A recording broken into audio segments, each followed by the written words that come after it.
All right, so the time is 7:13. We're good on your end. Can everybody hear me online? Can we see a thumbs up if you can hear? So we know that you can hear us online.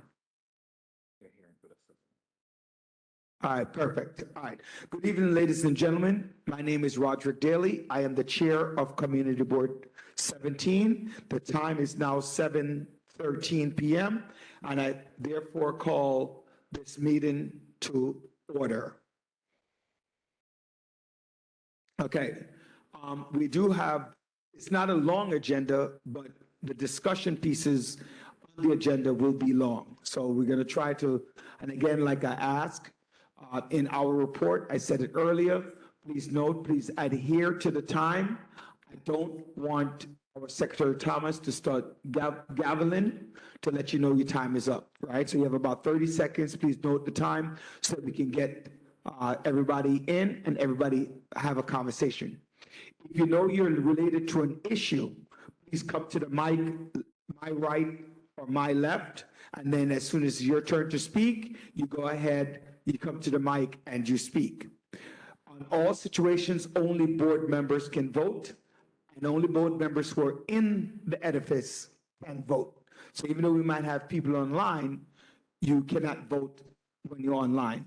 As per the resolution passed in October, Community Board 17 requires all members to be in person in order for quorum to be reached. Over the weekend, we celebrated Martin Luther King's Day, which is about community service. And I hope that people had the opportunity to spend some time doing community service, so spreading education and the like. So we really, the community board had the opportunity to partner, and where we did the John Lewis film. I hope a lot of you were able to attend, which was right there, Clarendon Road Church on Monday. We have been without a secretary since October. Treasurer, I don't know, in my notes it says treasurer, but I'm still saying, initially I wrote secretary and then it still is on my mind. We've been without a treasurer for a few months. I had, based upon the bylaws, I had appointed Daifis Sierra as the interim treasurer. Tonight, if quorum is met, we will need to elect a treasurer for CB 17. Please note that the procedure, basically, I do not have an election chair at this moment because so I will, in essence, do that because I'm not running for an office, so anybody can, no, I'm going to appoint our first vice chair to do that for this proceeding. Two, please note that the Borough President's Office is still accepting applications for the upcoming term. If you are a board member, so 25 of the board members of the 50, but they're not 50, but hypothetically they're 50. 25 of you have to redo your applications this year. Please double check. If you're not certain if you're one of those 25, you can contact the board office. I have a list as well to go out. So Ms. Stevenson from the Borough President's Office will discuss that a little bit more. Bylaws update will be presented in the General Board today for review. There are a couple of things on the agenda, recommendations from the bylaw chair. We have to adhere to some of those things and vote on as per the bylaws and what needs to happen. I hope that, like I said earlier, about Martin Luther King Day, representing this holiday that's approximate, I think it came up in either 83 or 86. So the celebration of community service and the work. So I hope a lot of people, first of all, I hope nobody worked on Martin Luther King's Day. But if you did, you gave them hell at the office to let you work on Martin Luther King's Day. But hopefully, seriousness, this community component, community activism, civic responsibility, and education, those are the tools, right? One of his most famous words is that about time, right? That you cannot get back time. So you just have to make sure that we get our work done. At the last board meeting, those of you who don't know what that is, every month, on the first Tuesday of the month, all community board chairs or designee are invited to a bar board meeting with the bar president. There were three issues that came up. There are other things, but the three issues off the board. One is about staffing and working with the board to ensure that they're fully staffed and creating opportunities for all the boards to work through some of the issues.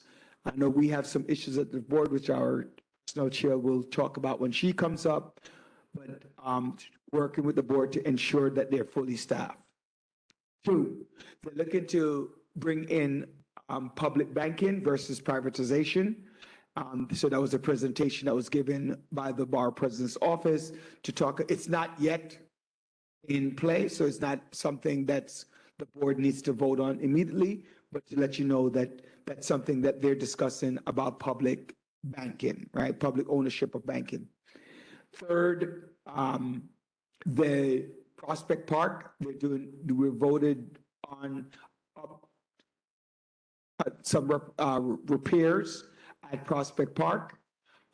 Committee Board 9, 14, and I think it's 6. Right. So, but first Vice Chair will go over the policy on removal proceedings when he gets up on that. Lastly, I want to thank the board members for all those who came out for our meeting last month. Not last month, earlier this month, to look at hiring a new ADM. And so Chair Graham will speak on that as well. But I just want to personally thank everyone who showed up to the office, who were online for the hybrid meeting to discuss our hiring.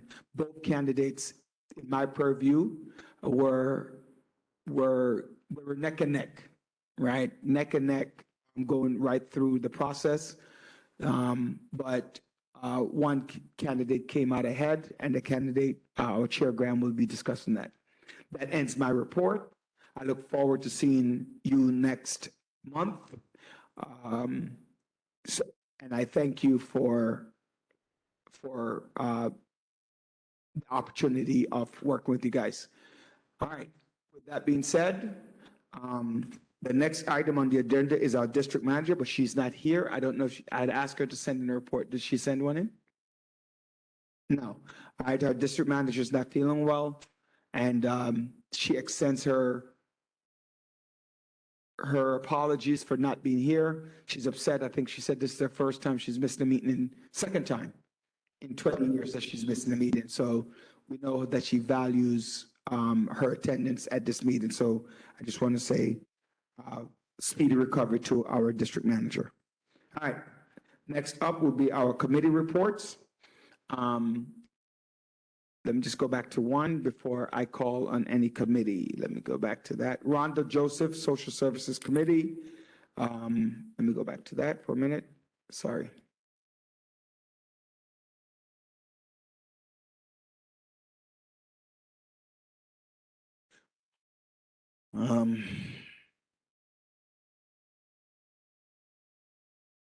Sorry. Commerce meeting, social services. Oh, how do you just, by name, right? By name is easier.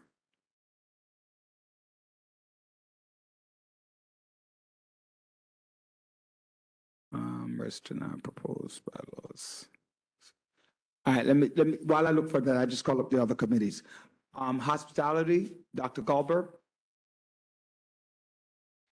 Budget Committee.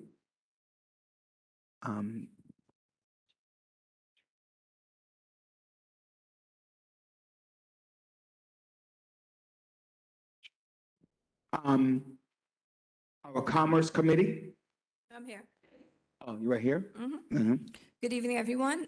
My name is June Prasad, Chair of Commerce Committee. I just want to let you know of a safe date. We are planning a business networking breakfast on April 4th, so please mark your calendar. Flyers and more information will follow in the next month. Thank you very much. Oh, we also had quorum last night at our meeting. That's a big thing. I'm very, very proud of that. Let me just check these off. Education and youth.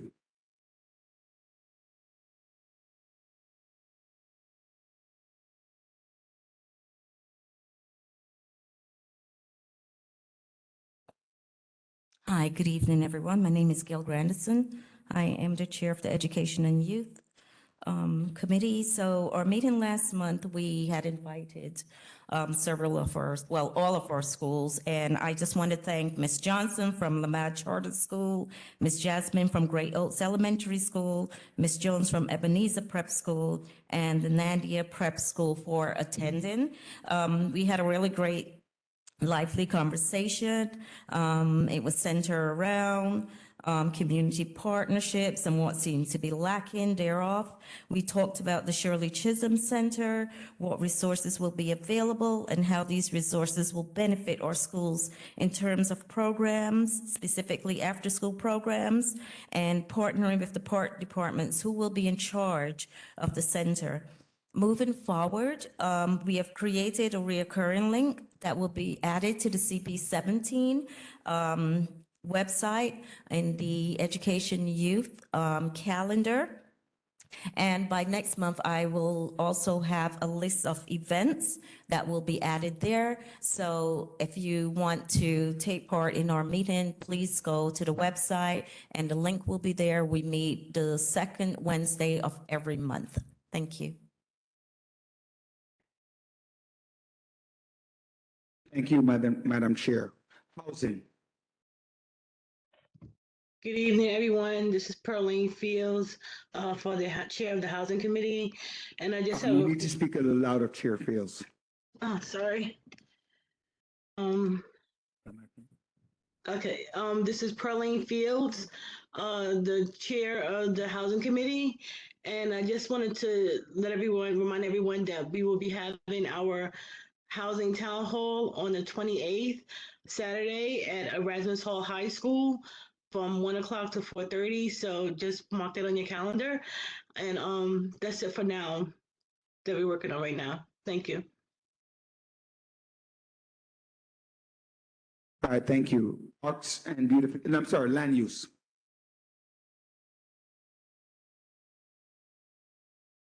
Good evening, everyone. On the first Thursday of this month, we had our land use committee meeting. The topics of discussion were surrounding the historical flooding issues that are currently happening in our community. Obviously, during recent storms, there's been concentrated areas with flooding, ponding, and basically getting that conversation reinvigorated and started again. If Ms. Frazier was here, she would have probably told you that there's going to be a community walkthrough with the mayor's office at the end of February. She asked me to distribute an email, which I did to committee members, and just to basically canvass and get a new or updated list of quality of life issues that are occurring in your neighborhoods. All committees will eventually be sending out these requests in preparation for this walkthrough at the end of February. So if you see those requests, I encourage everyone to give any details, any opinions, or any photographs you have of issues so that we could address it appropriately. Next month, we're looking to have a couple of people do some presentations for our upcoming spring event, the estate planning event. And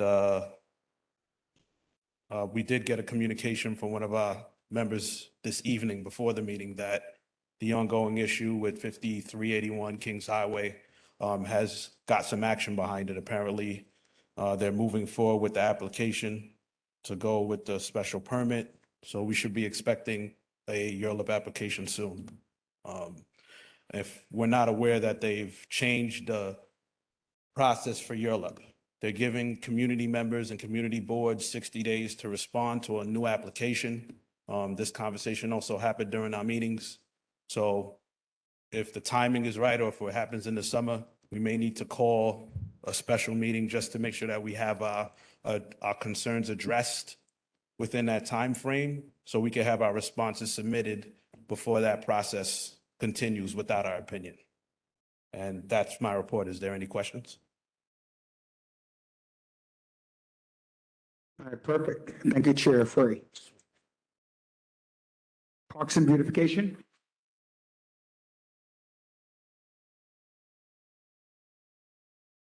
Good evening, everyone. My name is Berlotte Twan. I'm the chair for the Parks and Beautification Committee. Last month for our meeting, we had a orientation for the stewardship program. If you want to know how to take care of the trees in your neighborhood, that's the place to come, the Parks and Beautification Committee. And if you want to be involved in the next training, you can see me in the back after I finish speaking. We are involved in two other projects. One is the beautification of Tilden Park. So we have the Spring Tilden Beautification Day that will come soon. We will be partnering with the Youth Committee and the Partnership for Parks. If you need to get involved with that, you can also speak to me. If you need around Tilden, or even if you are not living around Tilden, you want your area to be beautiful. So see me so we can make that happen. The next project I want to talk to you about is a project that I start talking today with the 67th precinct. This is a graffiti removal day. So we'll be working with the 67th precinct. Hopefully everything will be right. Will be okay so we can do this thing. And community members, board members, and if anybody want to be involved, you are free to see me after I finish speaking. Thank you. Thank you so much. Public safety is not here. Public safety. Sanitation.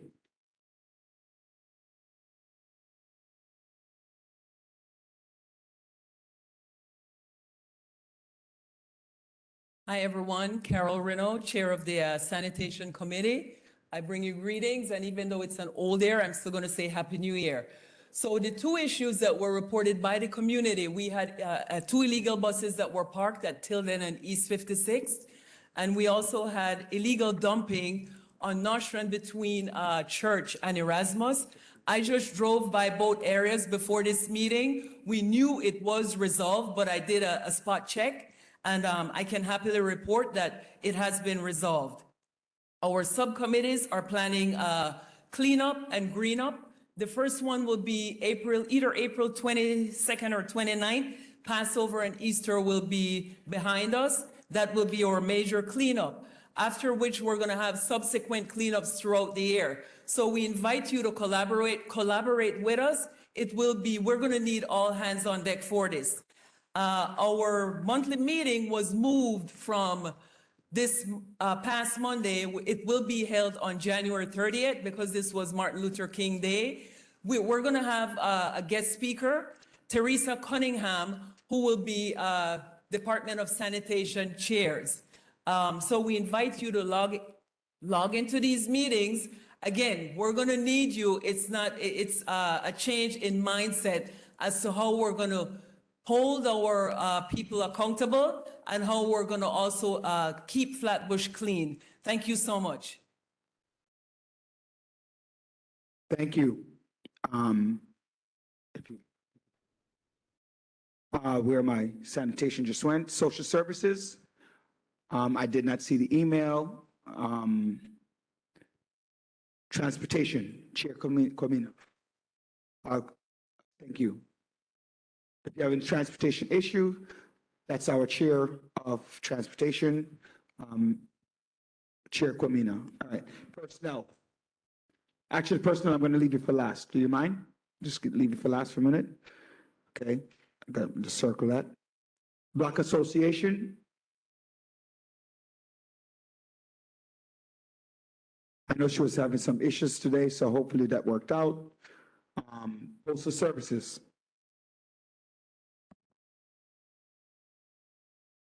Good evening, Chair. Good evening, Committee Board 17. My report in regards to post office, I'm happy to say that there have been no problems coming to me from the community. I hope it continues this way. It makes it easy for myself and everyone else. Thank you. Thank you very much. I hope you also enjoyed your vacation. Communications? I yield the floor. All right, so let's, Brooklyn Cab, Ms. Reed, Chair Reed? No, thank you very much. Chair James, rezoning.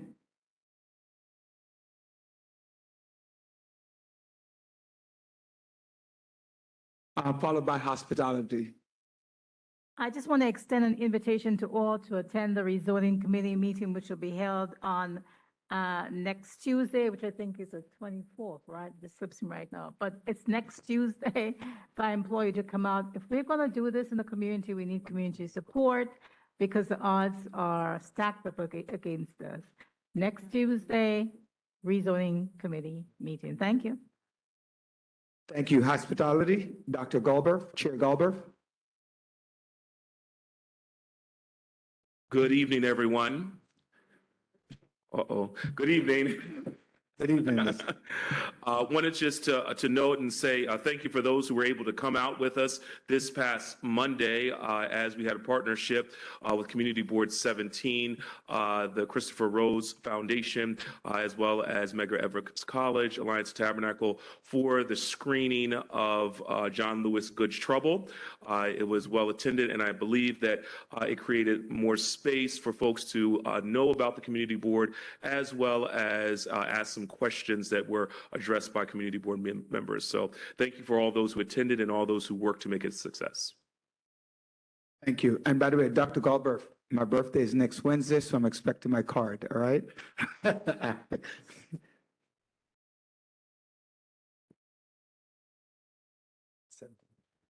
All right. Who was I? I'm sorry. So let's go to bylaws. So you might as well just stay there, Chair James. Where's Chair James? She stepped out. All right, Chair Graham, personnel.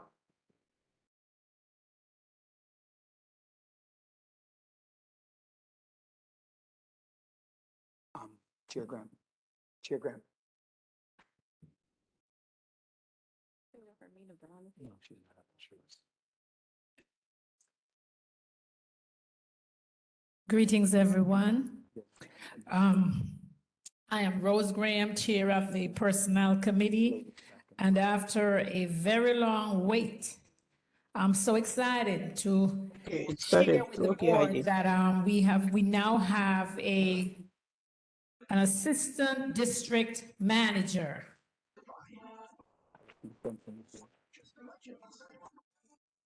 Her name is Carlene Gordon. Ms. Gordon, can you come on down?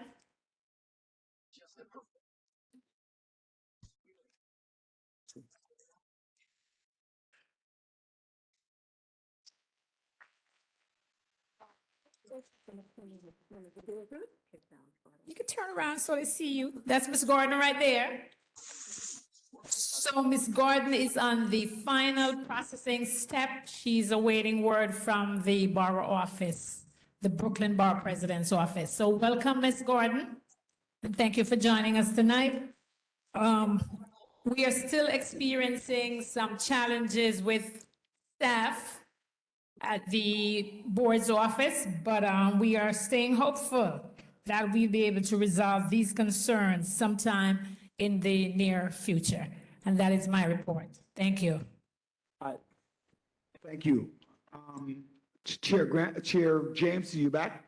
Just to give a report from the Bylaws Committee? Nope, don't see her. She stepped out. All right, agency updates. Let's start with NYPD.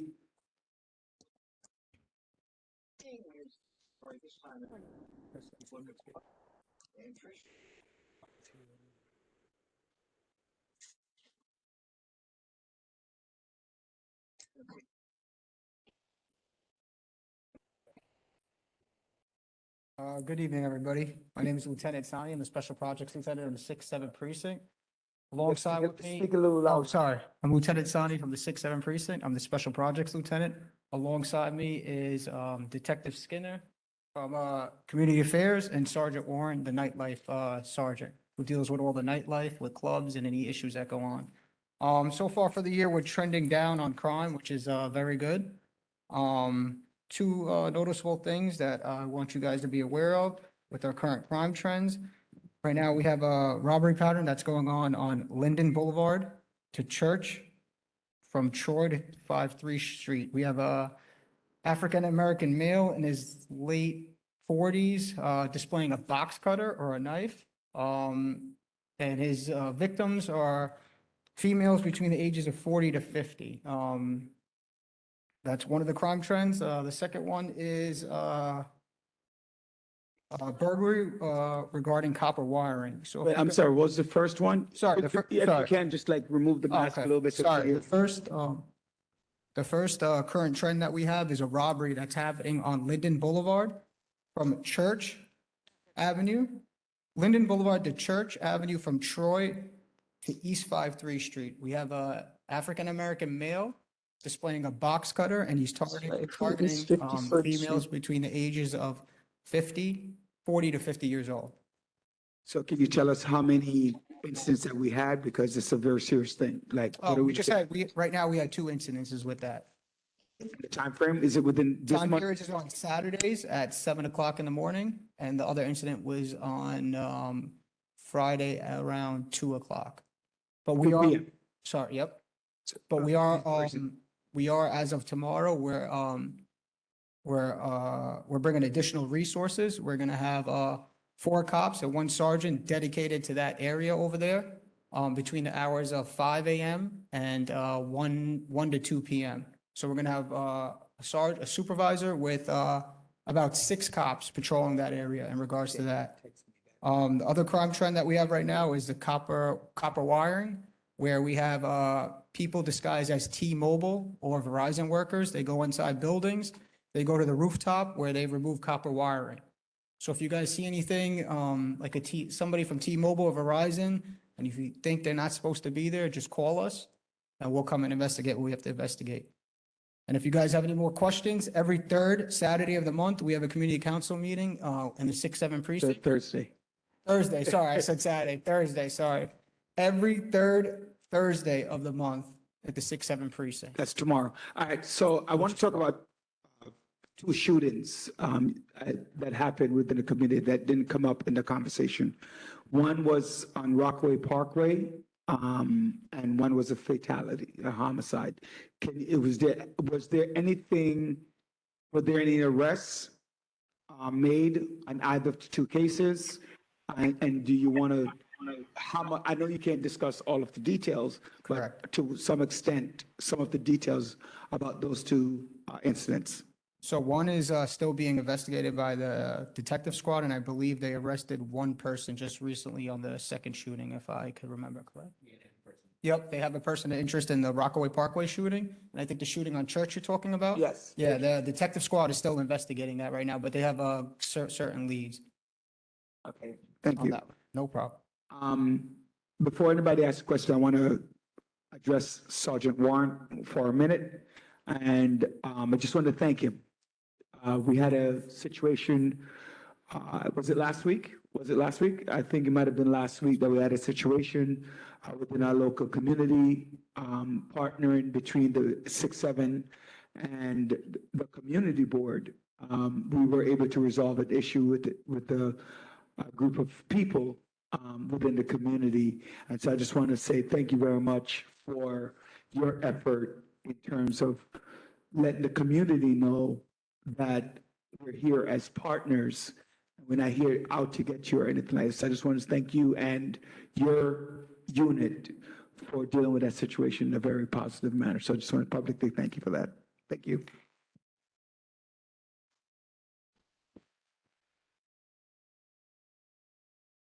The floor, are there any questions for NYPD? Yes. Chair Graham. Chair Grandison.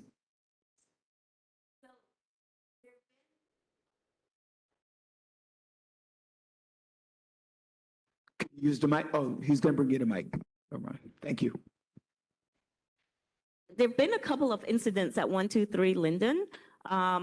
Last night, the latest one was the slashing. Have you seen an uptick in incidents like that in that building? And were the perps caught for the slashing? And then there was an armed robbery in December. Was anyone held on those two incidences?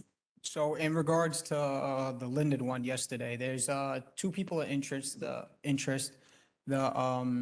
CV knows the two perpetrators at this time. So the detective squad is trying to get him to cooperate with more information of where these guys live, where they're at. But the victim is knows the two perpetrators at this time. The robbery is still ongoing with the detective squad, correct?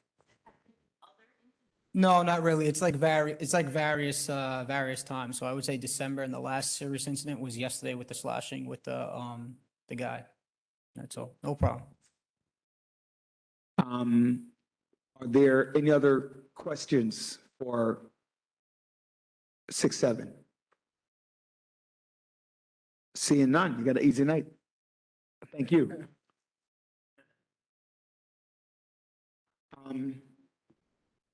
Chair Prasad, the issue, wait, don't move yet, Lieutenant. The issue of the Lotus Lounge, was that ever?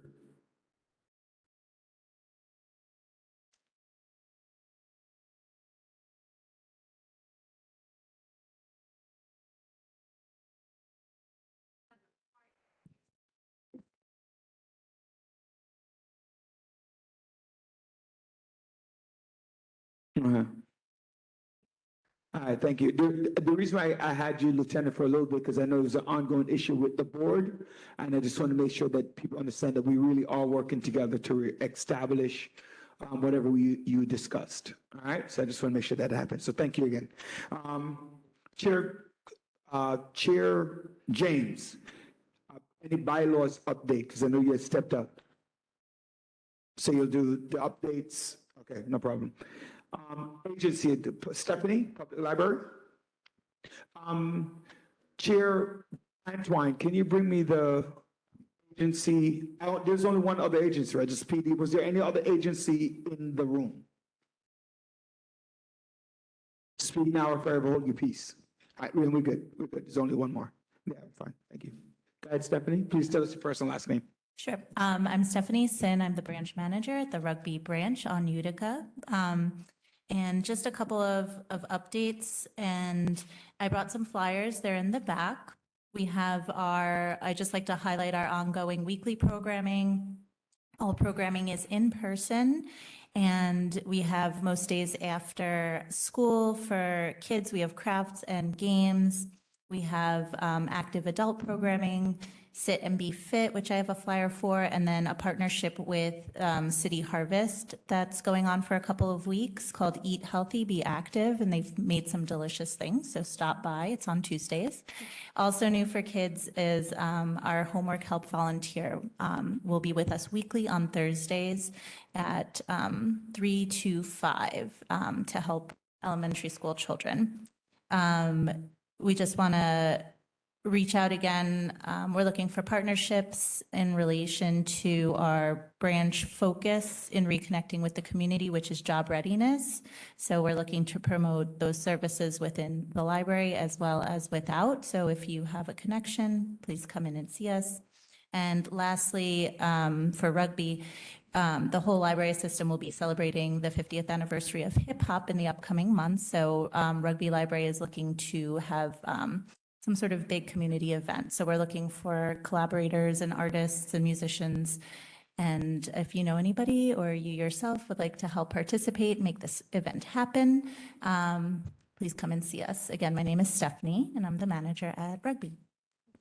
Thanks. All right, thank you so much. Are there any questions for Stephanie?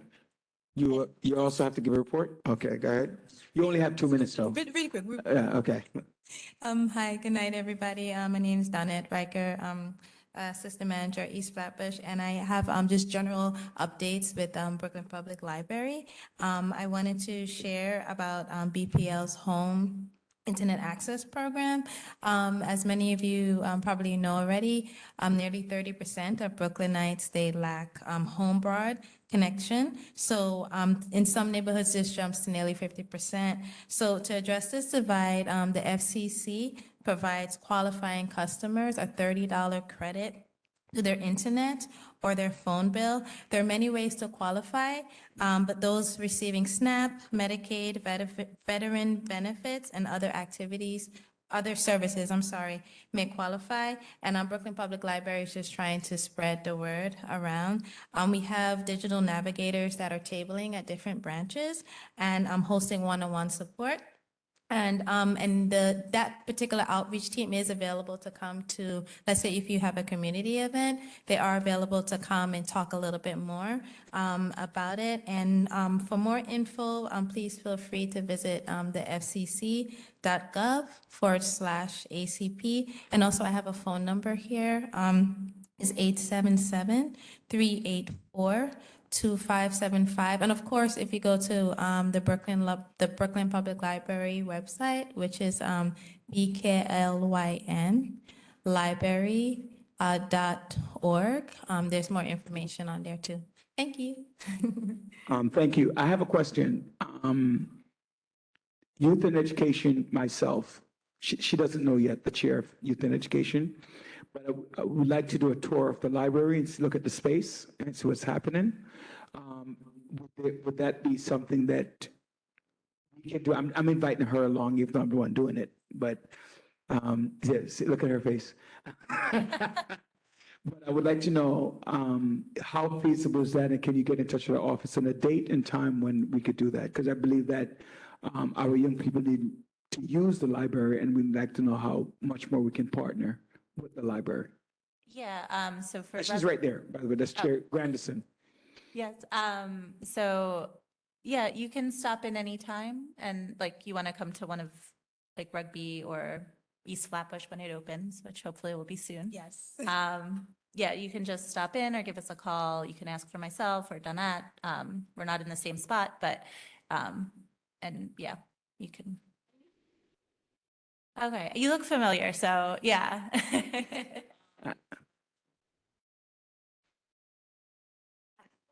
No, not yet. No. All right, so just let us know in the time and date, and we'll show up. Okay. All right, thanks. Any day. Okay. Are there any other questions for the public library? Yes, go ahead, Chair, Secretary Thomas. Of the East Flatbush branch. Oh, so That's 9612 Church Avenue.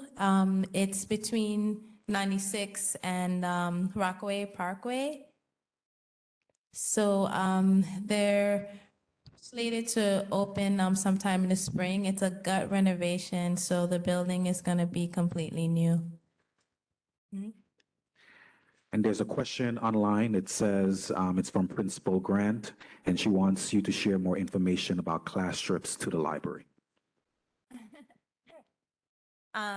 So class trips to the library are organized by the children's librarian at whichever branch.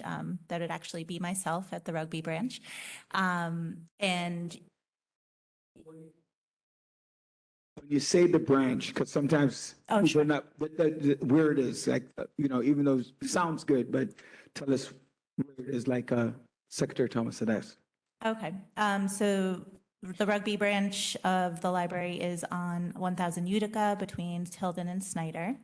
And class trips are organized usually by a school or the teacher. They'll come in and ask for if they just want the class to visit or if there's a specific topic they're studying, and just get in touch with the librarian at the branch so that it can be scheduled in advance. Usually we ask for at least 2 weeks' notice so that we can prepare, as well as get the students' library cards because we want to get as many cards in the hands of the kids as we can. So. All right, thank you. Answers. All right, any other questions? Thank you, Principal Grant. Agencies, that's it? Okay, we're going to have the community session. Oh, wait, I'm sorry. I didn't mean to cut in, but I'm Vladimir from Department of Buildings. I just had an announcement to make. Is that okay? Sure, go ahead. Okay, hello, everyone. I'm sorry, what's your name again? Vladimir Edward. Thank you. All right, Vladimir.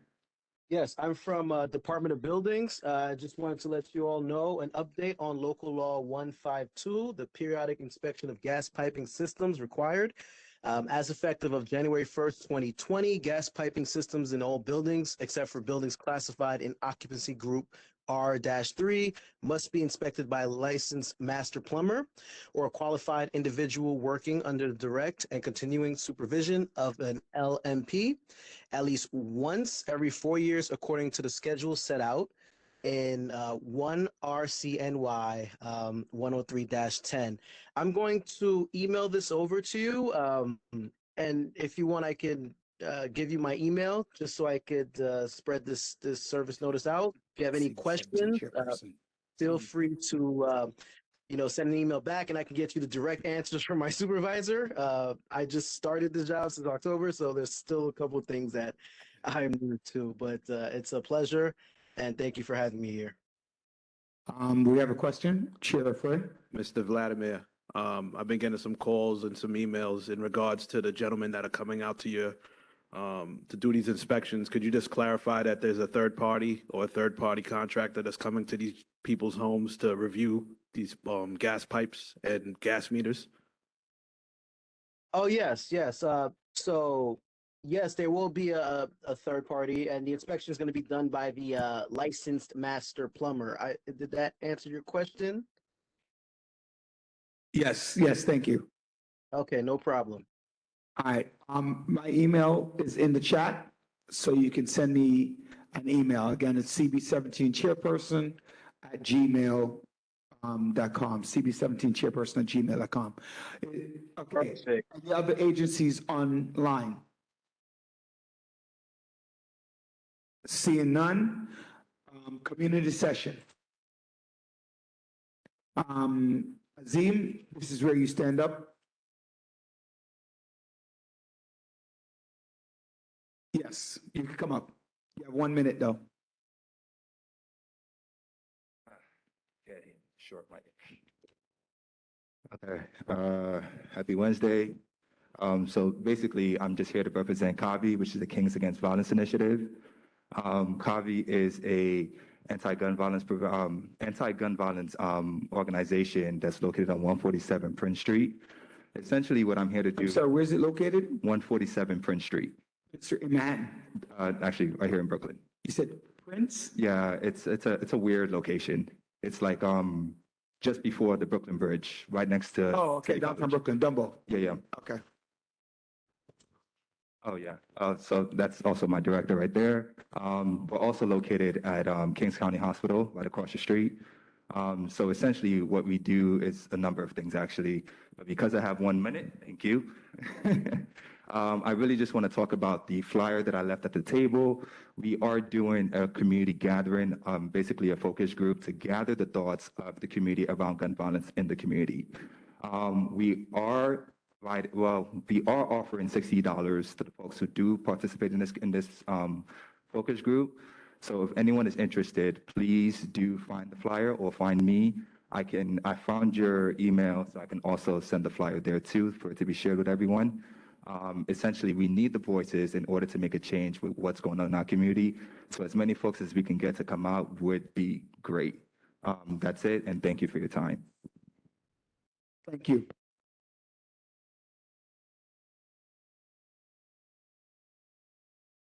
Okay, thank you. Any other community person?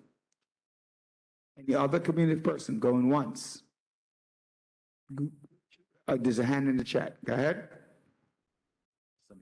Simone, go ahead. Hi, good evening, everyone. I'm joining from the New York City Department of Health. I work with our Brooklyn Bureau Is of everyone Neighborhood hearing Health. clearly online? You having trouble hearing me? We hear her clearly.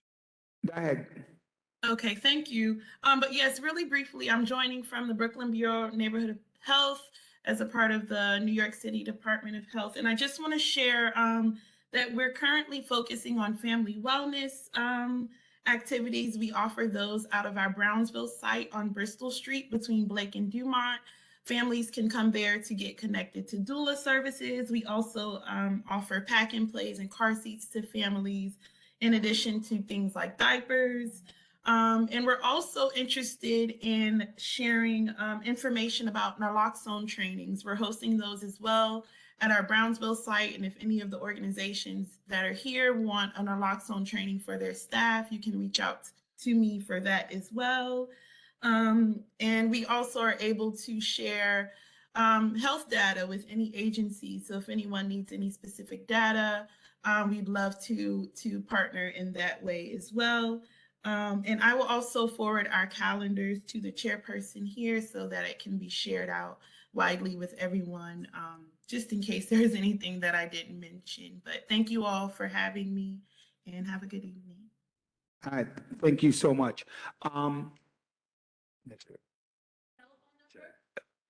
Your phone number, Simone?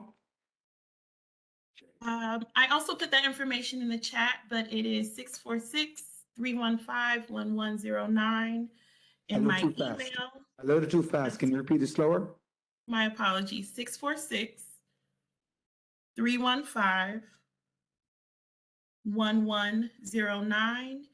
And my email address is scolbert@health.nyc.gov.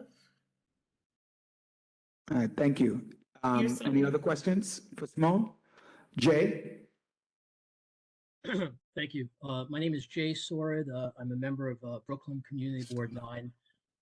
We can't hear you, Jay, so can you turn off your mic, please? Can you Come hear me closer now? to your mic.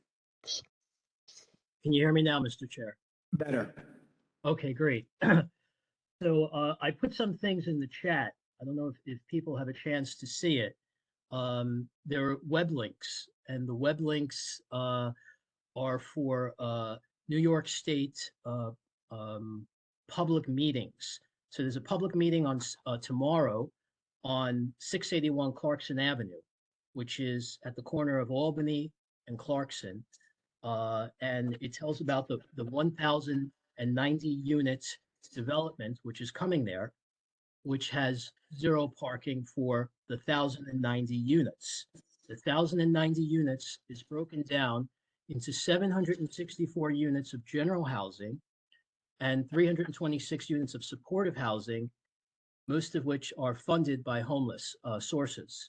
In addition to the supportive housing 326 units, there's 364 units, 364 beds, which are going to be rebuilt for 2 homeless shelters. So on one corner, you're going to have around 690 beds for the homeless. Across the street from that, Canva has around 300 for the seriously mentally ill and disabled.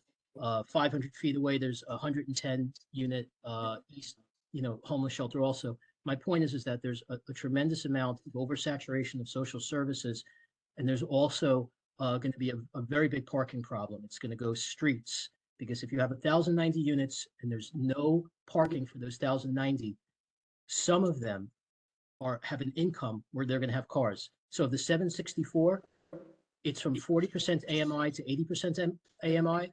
So for 764 units, half of them are probably going to have enough money to afford a car. That's 320 units with no cars. You have a supermarket which is coming there with 38,000 commercial square footage, and there's only 15 spots. So there's tremendous parking issues, and in my opinion, if there's no place for people to park and people have cars in that region, you're going to be affected, and the people in Community Board 17 are going to be affected the same way in Community Board 9. There's no ULURP, so it's only an environmental issue. So they just say, are you going to be affected? So if you have an issue with it, the links and all the information, the community CB17 as well as CB9 has been in the dark by New York State. They came out, it was the winning proposal in July of 2021, and they just came to Community Board 9 in January last week, after a year and a half when they had it. And they refused my FOIL request for over a year. So if you want the info, you want to see everything, take a look at the links I have. It'll open up a window, and I think it's going to be displacement of certain people when there's no place to park because they use cars in that neighborhood. Thank you. Can you make sure that that is emailed to me? And I could also disperse it to the board member, Yeah. especially our land use and rezoning chairs. Yeah. So the links are there. You can copy the links and you could maybe save it to the favorites because it's Dropbox things that I have on Dropbox and everything else, but it's there. Thank you. Yeah. Can you repeat the location? Mr. Chair, did you ask me another question? Can you repeat the locations of? Right. So the public meeting is on Zoom. But The location, the location of where they're building. I'm sorry, the person. Getting a line of duty. Hello. Can you, the only person who has the floor to speak is Jay. Okay. All right. So Mr. Chair, the location is 681 Clarkson Avenue. It's where it's like Kingsbrook site. And it's for point of reference, it's Albany and Clarkson Avenue. The northernmost point of CB 17 is Clarkson Avenue. So there's a whole bunch of people that live between Linden Boulevard and Clarkson Avenue, and they're in for a shock. So just to give us an idea, we cover Clarkson Avenue, which is downstate, side. but we don't cover the other side of Clarkson Avenue. Right. So Clarkson Avenue, the middle of the street. It's right across the street, so it sits on the corner on me. Yes, I'm explaining to the board that we have the even numbers and they have the odd numbers, not ours. So the building will be on the odd side, which is not ours. So, but anyway, obviously, if you're across the street, the board will be affected by it. So I'm assuming you're looking for some level of support, Jay, in this issue? Not just support, there's no ULURP because it's a New York State project. So because it's a New York State project and they call it a blighted neighborhood, there's no ULURP. What there is only SECRA. And in that case, CB 17 has just as much rights as CB 9. It's just if it affects you, you show up. Just they're not telling you guys down there, and they should have come to you with a presentation. That is very true. I give you, do me a favor, I need for you to shoot me an email. Let's see what follow-up can be done because that will be very much impactful in our community. Not even just the parking, but the other issues that go along with that as well. Parking is just one major issue. Traffic is another because my son, as a matter of fact, Principal Grant, her school is right across the street as well, and she's online, so that's another issue. So there are a multitude of issues. So if you just reach out to me on email. Also, my phone number is in the chat. You put it in the chat. 646-504-5778. And First Vice Chair Cunningham will be putting that in the chat. So if you have any questions, you can put it in there as well. So please do reach out sometime and we can discuss it further. Okay, great. We'll do a joint meeting with our land use and rezoning. It's a So Zoom, much. right? If I could just mention, it's a Zoom registration for tomorrow at 6. So you just got to register before the links in the chat. All right, thank you. Any other community session component? All right, we're not doing legislative report. However, I do have Assemblymember Brian Cunningham online. No, I see him. I do see that, but it's not, the only reason I'm giving way to the Assemblymember, not the office. So give me a second. Assemblymember Brian Cunningham, are you still online? Hey, everybody. Good night, CB17. Good to join you virtually tonight. This is Assemblymember Brian Cunningham representing the 43rd Assembly District in Brooklyn, which is Flatbush, Prospect Gardens, and Crown Heights. Just drove back in from Albany, where the 2023 legislative session has just begun.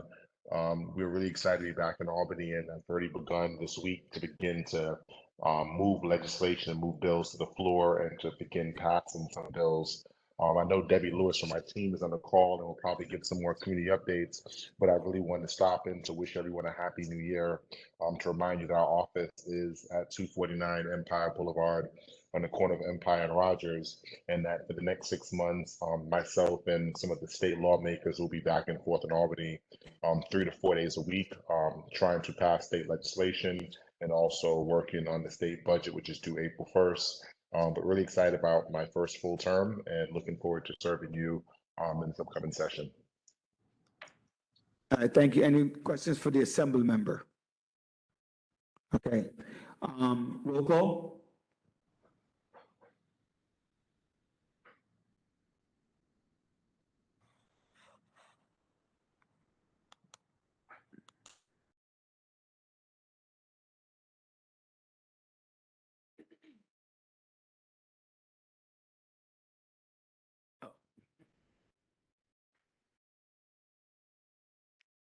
Kwame Afre,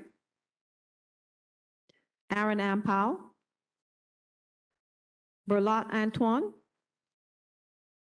Joan Alexander Bakradine, Present but online. Hassan Bakradine, Barrington Barrett, Barrington Barrett, I think it's two totally different things, you know, and I don't think that sex is at the same level for men and women. We don't want a woman for women who rap. Okay, sir, excuse me, we're in the middle of roll call. Can you silence yourself, please? Thanks. Okay. Mary Bell Downs? Online, okay. Teresa Brereton? Hermina Brown? Hermina Brown? Karen Charles DeFreitas? Karen Charles DeFreitas? Asher Cunningham? Difey Cerulean? Roderick Daly? Natasha Duncan? Pearline Fields? This is Difey. I heard my name. I'm online as well. Allison French Kenton? Dr. Charles Galbraith? Rachel Goodfriend? Rachel Goodfriend? Rose Graham? Gail Grandison? Shayla Hamlin? Shayla Hamlin? Julia James? Hillary Joseph? Hillary Joseph? Rhonda Joseph? Rhonda Joseph? Victoria Langan Khalil? Victoria Langan Khalil? Osney Lewis? Francie Lusencourt? Francie Lusencourt? Montserrat Oni? Rodney Pepe Souvenir? Rodney Pepe Souvenir?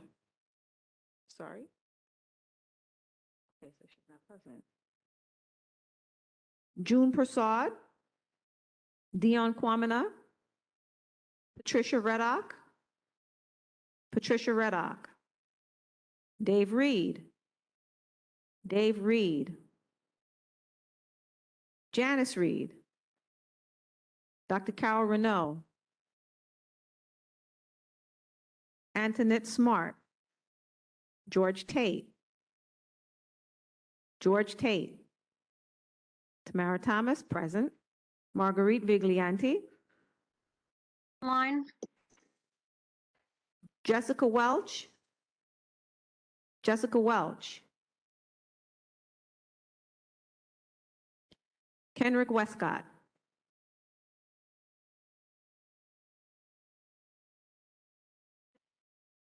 Did you get Jessica Welch present online?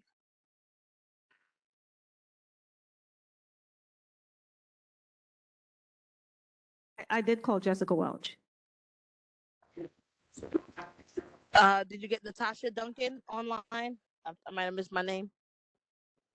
I called Natasha Duncan. Yeah, I might have missed my name. Yeah, I'm just putting on.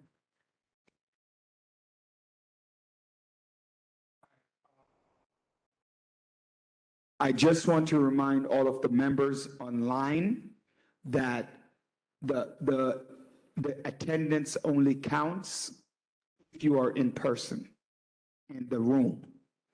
So I just want to make sure that based upon to vote, yes, to vote on any issues and count towards quorum as well. So both to vote and to count towards quorum. I'm sorry.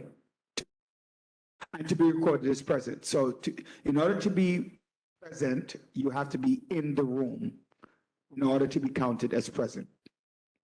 So I just want to make sure that, and all of the privileges of that as well. Not except for the commenting. You can always comment and ask questions. We do not have the minutes. We're almost done.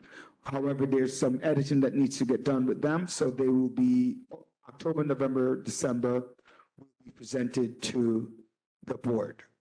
Okay. So now we have a few public hearing issues.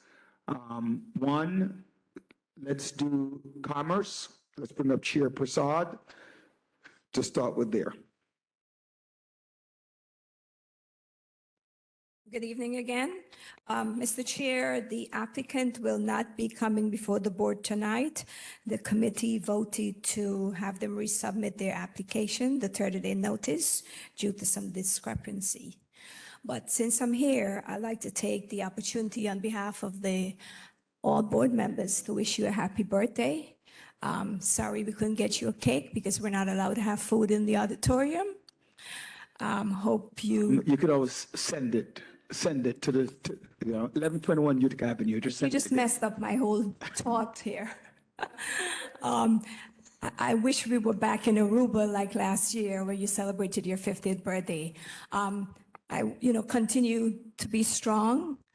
We appreciate what you do for the community in circumstances. Once again, happy birthday to my friend. Bye-bye. Yeah, make me cry. Thank you. I appreciate that. Okay, vote for treasurer. According to the bylaws, right? Yeah. That's the rule. So we've been vacant without treasurer since October 1st.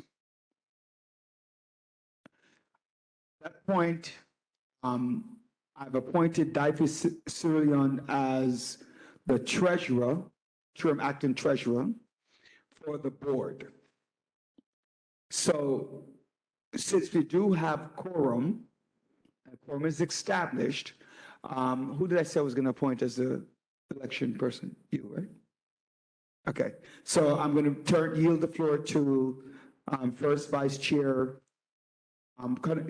Cunningham to lead a vote on nomination and vote for a treasurer. So please note the basic rule is you can nominate yourself, somebody can nominate you, and then we vote.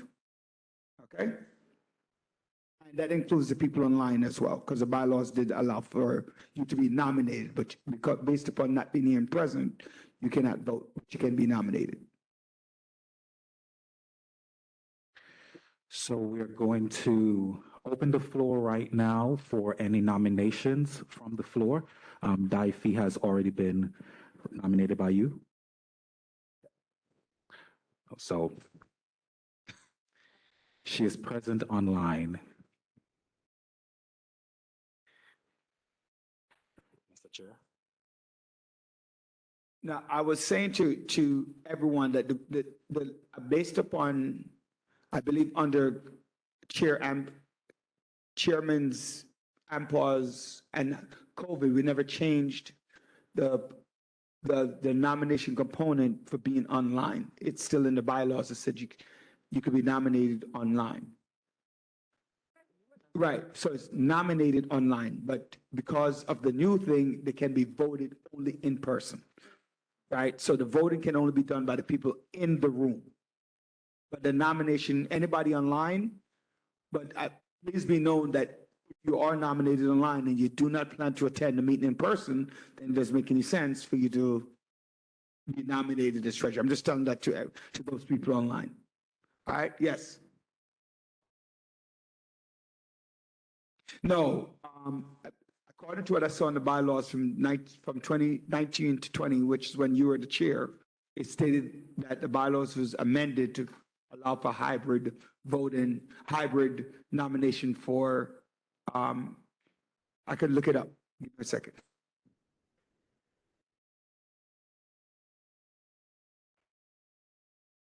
If you disagree, just let me know so I can move forward.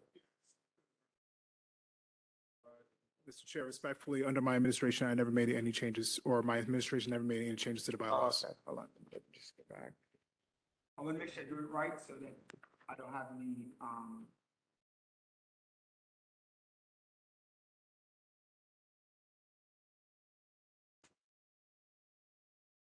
no, I don't. You may want to check who was chair after my resignation. I can't hear you. You may want to check who was chair after my resignation, or my decision not to run for re-election. It may have happened. Oh, that was Mr. Bakardine. Mr. Bakardine, did you remember that change about the nomination being online? Because that was the point of COVID. That's when COVID came about. Yeah, good again, but made the change. Yeah, I'm just trying to pull up the bylaws. Yeah, it was added. We had to look for the specific language to be used, but I believe we made that change during the bylaw committee. And yes.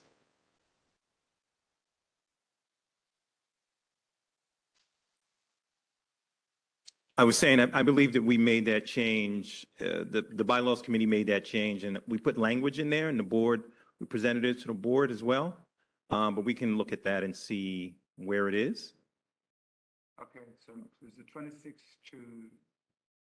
vote.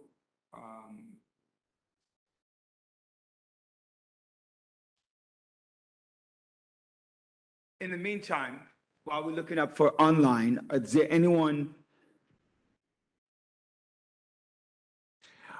While we're checking the bylaws, is there anyone in person who would like to nominate someone in person to be the next treasurer of Community Board 17? Are there any nominations from the floor? Any nominations from the floor? I see a hand online. Ms. Bakardine, you're recognized. Yes, sir. It's not to nominate anyone, just to clarify, the bylaws amendment was done September 2020. Thank you.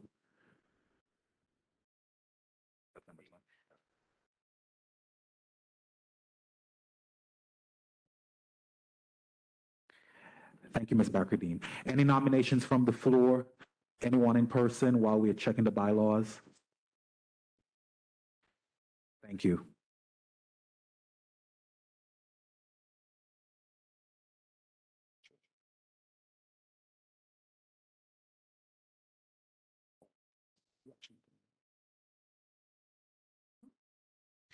Just to inform everyone who's online, Mr. Daly, the chair, is checking the bylaws before we move ahead.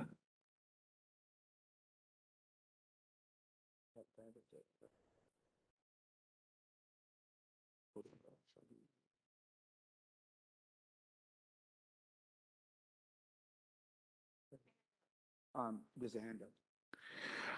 Ms. Bellins? Just wanted some clarification. So this nomination is being done by only the current board members? Correct. Thank you. Do you have a nomination, Ms. Bellins? And to be quite clear, we are clarifying the online portion at this point.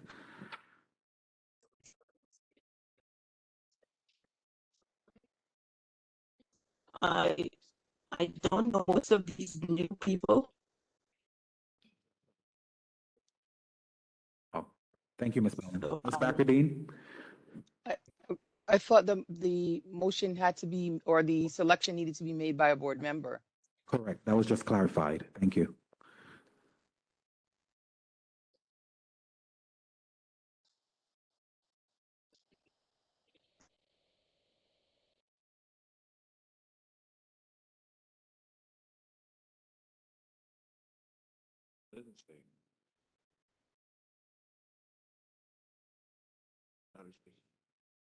Special meeting by the borough president. Notice of meeting. All right,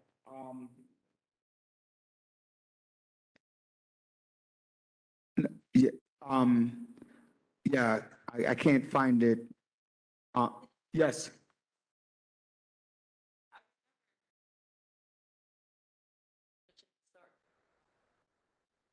Right.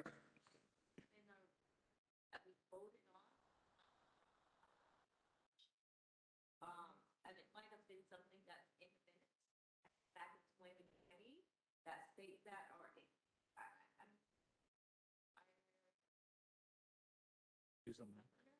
Use.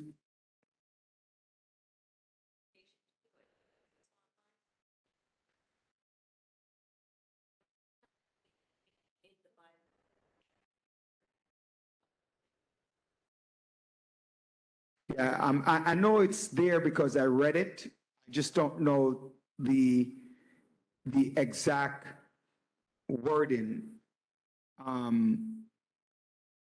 of what it says, but you're right, It's there somewhere. It's just the wording I'm looking for. I'm glancing through this. The committee shall be desired. The quorum, blah, blah, at this point, I do not really want to table this. So, because we do need somebody who's officially a treasurer, the board, because there's business that needs to get done, and it's been October, November, December. All right. So what I'm going to do in the meantime, I'll come back to it while I look to the bylaws. So I'm going to go to our first vice chair to talk about removal proceedings for members brought up on charges of violating Article 1, Section 4 of CB 17 bylaws. Good evening again. Good evening again to everyone. I've been talking for the past few months regarding our bylaws regarding attendance and the need to meet quorum. I know it was brought up earlier regarding the procedure for removal. According to the bylaws, the first vice chair recommends the names of members who are in violation of various things through the bylaws to the chair. The chair approves the names, and then we as a body vote to then dismiss a member from the board. Those names are then sent to Borough Hall, which then finalize the removal proceedings. So according to CB 17 bylaws, Article 1, Section 4, a member of the board shall make every effort to attend board meetings. Removal for cause shall include consecutive unexcused absences in any calendar year, or a total of 5 unexcused absences in any calendar year from regular board meetings.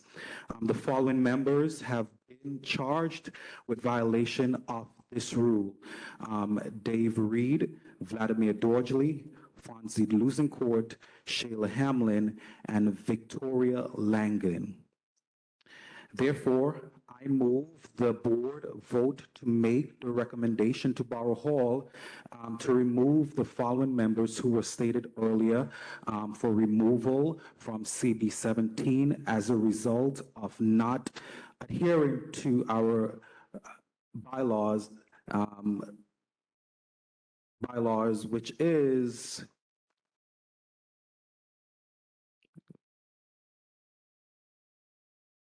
trying to find the actual article. Article 1, Section 3. Can I have someone to move? Section 4, Article 1, Section 4. Thank you for the clarification. Can someone please move? Thank you, Ms. Prasad, for seconding the motion. Are there any questions regarding the removal proceeding? Just a quick point of order. I believe the notice was sent out to the members, so, and they are, and also the process, due process. So can you just explain that part of the process as well? And so also according to the bylaws that we are supposed to inform members of the charges and the removal. So letters were sent out to every member, the names that were read of the charges. And they were also given the opportunity in the letter to attend this meeting to defend themselves or to answer any questions if necessary. So that step was taken to inform the members. Any questions? Oh, go ahead. Do you have a question? Oh, online?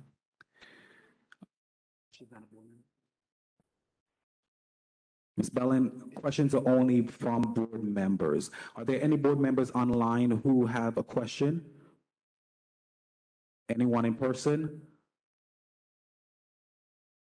All right, so. Is there quorum people? Okay, so I'm going to move it to Ms. Thomas, who will now.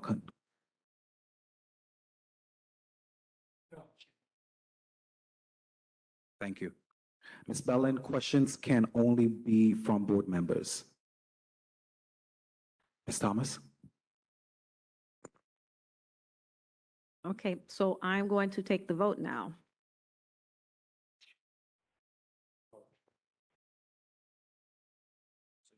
Oh, wait. Okay. Sorry? Ask if anyone made a poll, anyone from the list. Oh. So I will restate the list. We are voting to remove Dave Reed, Vladimir Dorjli, Fonzie Lusincourt, Sheila Hamlin, Victoria Langen. These are the members we are voting for removal from CB 17. Does anyone have an objection to anyone who is on the list and would like to remove them from the list? Because our vote will be for everyone who is currently on the list. Hearing none. Oh, Ms. Bakardine, you're recognized.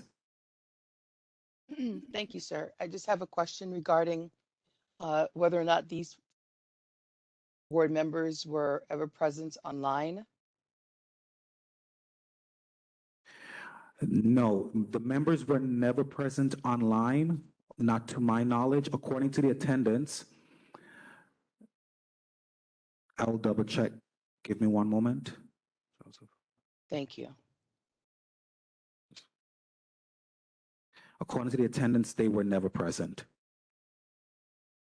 Ms. Thank you. Thomas, you're welcome.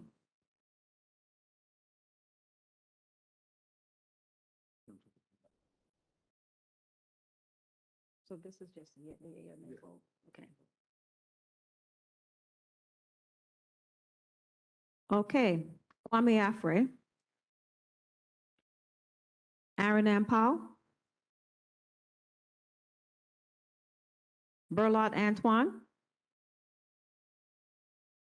This is to vote yea, nay, or abstain for the removal of the 5 members who have been absent per Article 1, Section 4 of the bylaws. And we're moving to remove them from. Yes. Yes means you approve removing them all en masse. Yes, we do. Should I proceed or? Okay. So Chair, okay. So your vote is yes. Okay.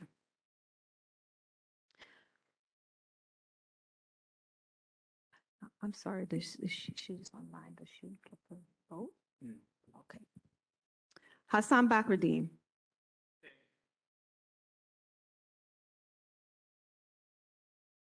Teresa Brereton. Asher Cunningham. Roderick Daly. Allison French Ketton. Dr. Charles Galbraith. Rose Graham. Gail Grandison. Julia James.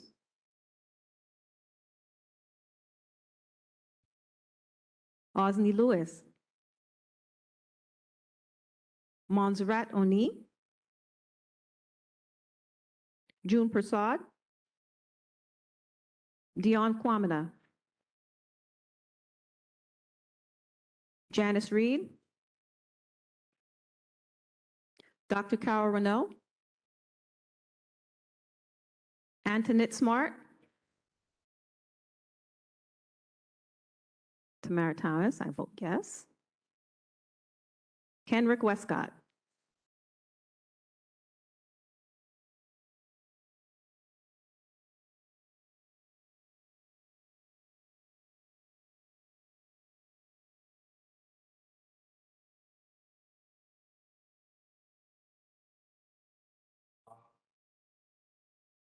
So while Ms. Thomas tallies the votes, I just want to inform the board members that we will carry out this process again next meeting because there are other members looking at the attendance who are also in violation of this attendance rule. And in order for us to establish quorum and to carry about the business of the board, we need to ensure that we have consistent quorum in our community board, hence why we are very stringent on this rule. And so I'm going to encourage everyone to make sure you attend the meetings in person so your vote will be counted so we can continue to carry about the business of CB 17.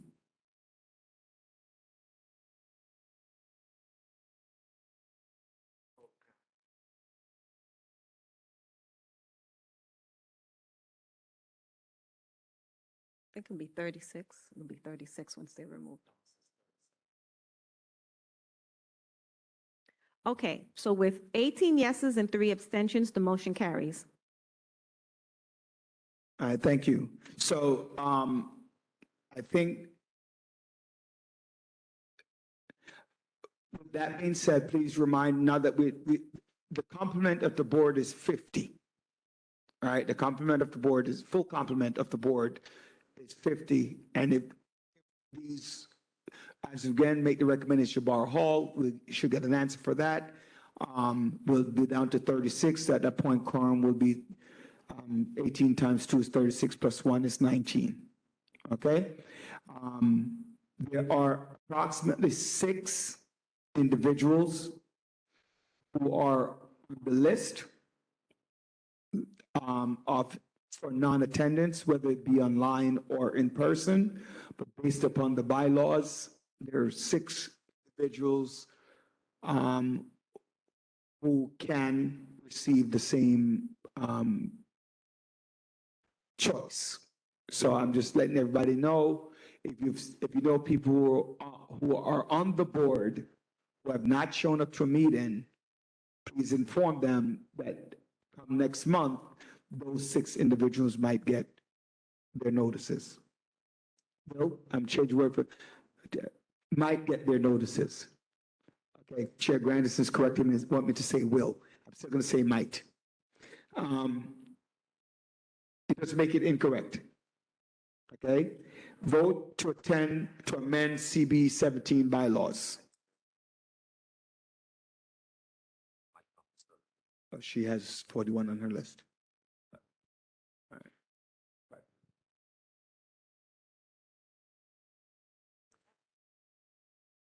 I believe that you're going to have to, it was emailed to everyone, I believe, but she's going to bring it up so that people can read the amendments to the bylaws.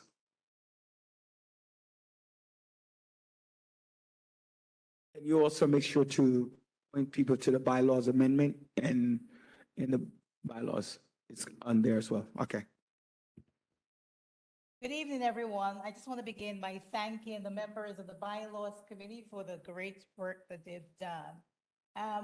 The whole idea of having the bylaws committee work on amending the bylaws is to ensure that we have efficiency. And that's what the whole purpose is, to drive efficiency so we can have very productive meetings and do the work we're supposed to be conducting as we're appointed to do. There are two action items we are going to vote on tonight. And the first one pertains to elections, and it will be brought up shortly. The bylaws committee is proposing that elections be held every 2 years. And just to give you some background, over the years, elections have been held every single year, and changes in chairpersons as required, as voted on, that's fine. What happens is, the reason for the recommendation is that very often that work started by a chairperson of a committee, or the chairperson does not get to be put into effect. So we have new chairs come in, they change their existing chairpersons. There's often a lack of continuity. So the whole idea is to make sure, to give every chairperson the ability to carry on the work that they're doing and to see it to fruition. And that's the purpose. So the first proposed amendment is to amend Article 2, officers and their duties. The bylaw committee proposes that elections be held every 2 years. And as I mentioned, to ensure the efficiency of the board. So the amendment reads, as you will see on the screen, every officer shall serve for 2 consecutive fiscal years, with a term beginning on July 1st and terminating on June 30th of the second consecutive year. For any interim vacancy that arises, then a special election shall be conducted in the following month to fill such a vacancy. Can I have a motion? From the motion. Can I have someone move? But does it have to be moved, Mr. Chair? Probably not, right? It's been proposed. It probably doesn't have to be moved because it's. If the proposal was done by 25. Yeah, I just remember that. It does not have to be, it's not By 25 people? by 25% of the It board. probably wasn't. So can I have a motion to, so we can have, yeah. Well, the bylaws committee is only, right, 5 or 7 people, whatever. Yeah. Was it presented in the executive board? Yes, it was. Mhm. I presented it Oh, we voted on it, right? before. Yeah, we did. My apologies. We did vote on it. So I open the floor for discussion at this point of time. It's not a, it's Resolution. a motion. No, it's a resolution. It's a resolution. Mhm. I open the floor for any comments, any thoughts?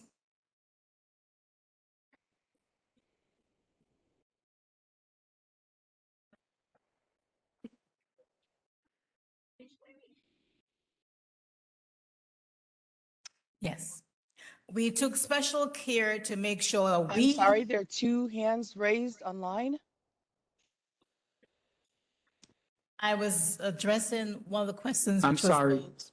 The person that's speaking online, can you wait to acknowledge? I think Chair Frey was reading the comment online. Is that the same person who made the comment? Chair Fields? And I noted it. I'm going to respond. Okay, go ahead, Chair Fields. You had a comment. That wasn't me, but I do have a comment that I want to make.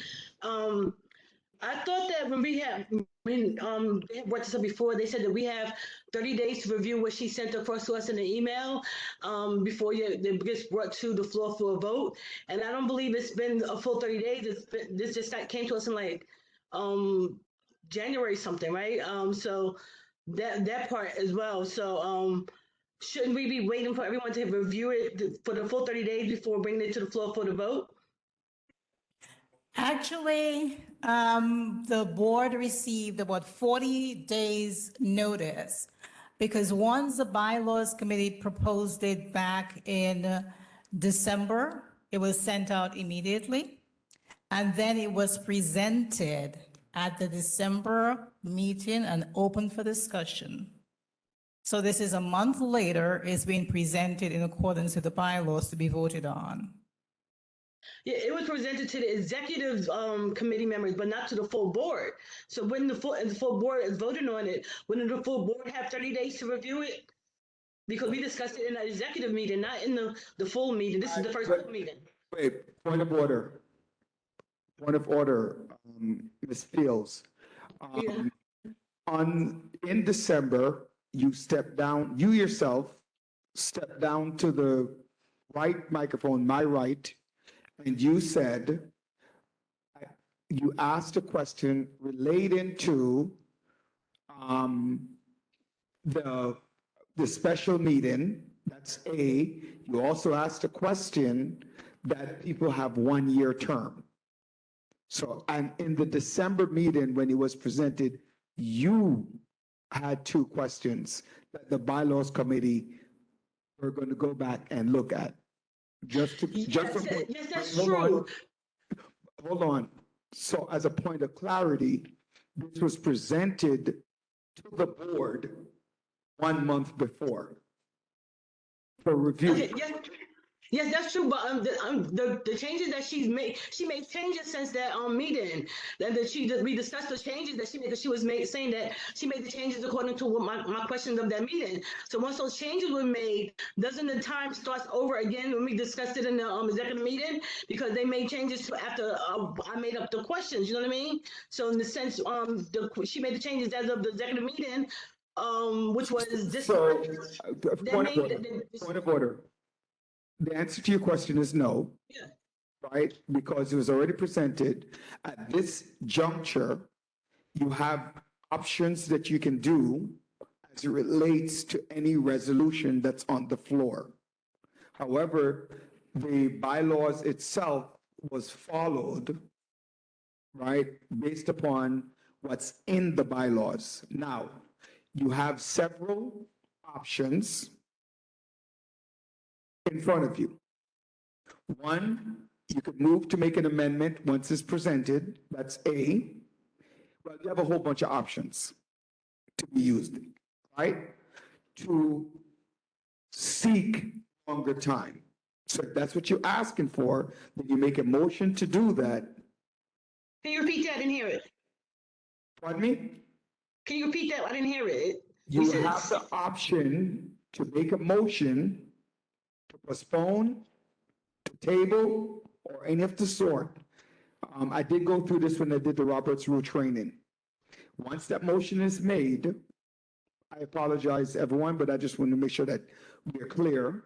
Once the motion is made, is then presented to the floor to be voted on. So if you make a motion to table, to postpone, you can do that. Motion to amend, you can do that. However, the motion was presented to you for review. So this is your option at this moment. So if you want to. Okay. Oh. Yes, I want to do the motion. And the problem is, you're not present.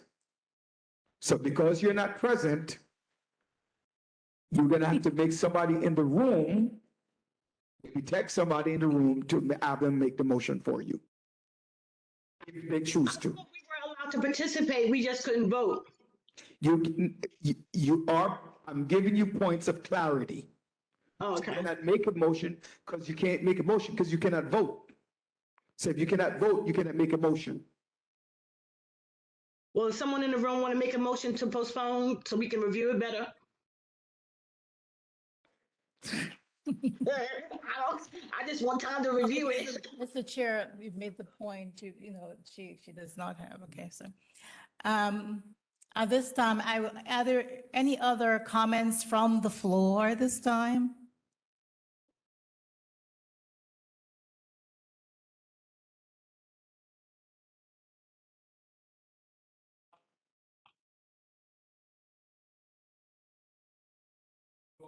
Go ahead, Ms. Bakardine.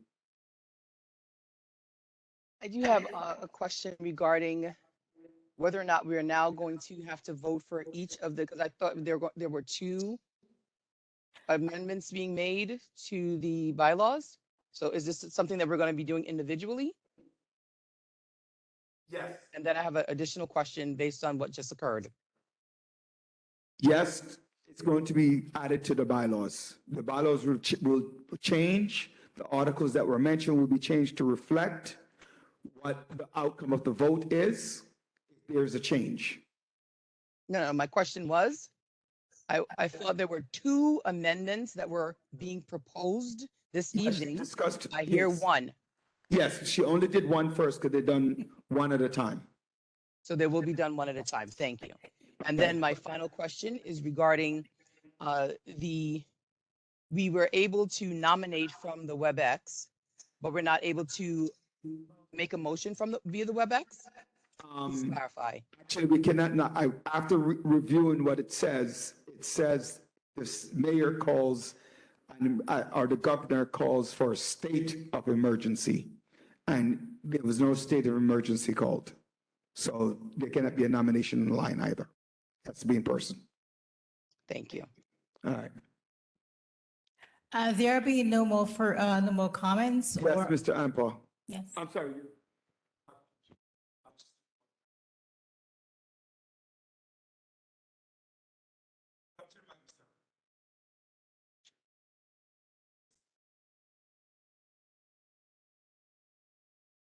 Just for clarity, so we are voting on this tonight, right? Yeah. Okay. I have more of a comment as opposed to a question. My understanding of community boards is that it's pretty much the most small d democratic agency within city government, mainly because of the fact that it's a city agency that's embedded in the community as opposed to going to, Manhattan to speak to bureaucrats and whatnot. It's our agency.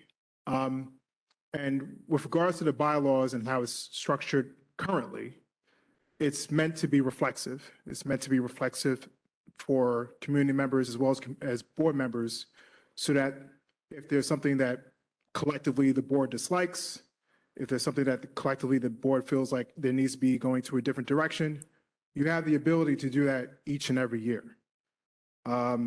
It's hard for me to understand how expanding a term from 1 year to 2 years retains that level of reflexiveness and responsiveness to not only the board members, but to the community. And I find a lot of challenge in how that can be retained, one. Two, with regards to succession planning or the implementation of a prior chair when a new chair comes in to do what the prior chair had done, I don't think you necessarily fix that with regards to this proposal. I think it's more with regards to making sure you have a very concise organization within the community board to hold that next chair, the successive chair, responsible for implementing something that has been done before by the prior chair. The board has powers within the bylaws to propose things, to hold the new chair accountable, to make sure that whatever has been decided before can be done, and I've seen it firsthand. So I just want to provide that feedback for consideration for board members before they vote. Thanks. Thank you. And I'll just point out, as probably the longest serving member on this board, that except for your tenure, every single chairperson had the opportunity to maximize the term. So meaning that they actually served the 4 years. So I'm Point not. of order, Madam Chair. I hate to do this to you, Yeah. but you're not allowed to. Sorry. You're not allowed to debate It's so the sorry. comments. My apologies. So anybody else from the, okay, fine. Sorry. Somebody else can debate, but not you. Okay, I call for the vote right now, Madam Secretary.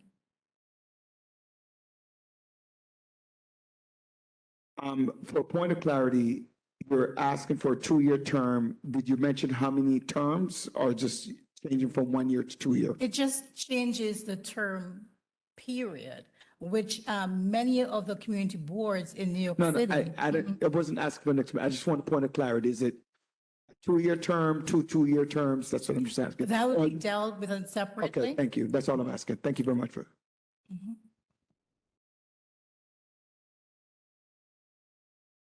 And maybe I should have asked this earlier at the other times that were lifted up at Emar's question, shared it with me. I want to ask other community boards here in Brooklyn as well as New York City, is there 2-year terms or is it majority 1-year term? Just want to hear what is taking place in the other community boards.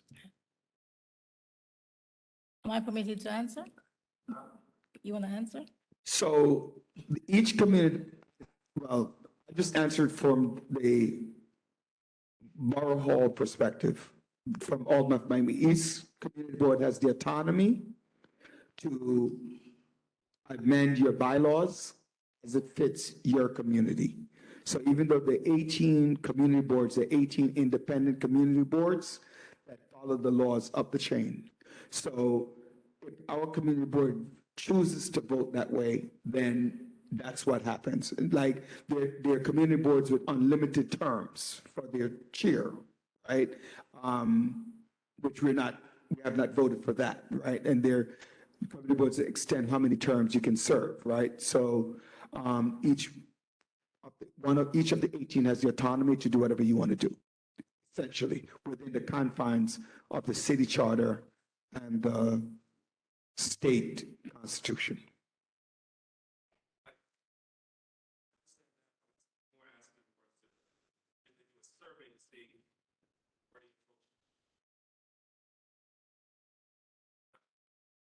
Can I? Okay, may I?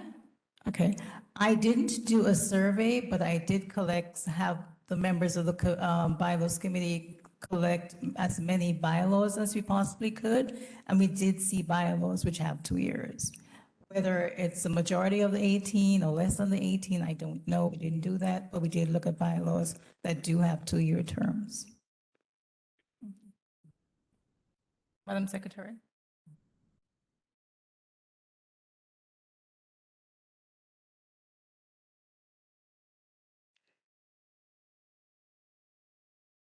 Just a change for elections.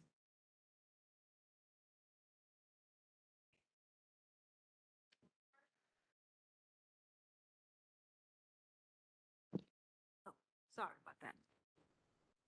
Okay, so we're voting now on moving to make one of the 2 recommended changes to the bylaws. Kwame Afre.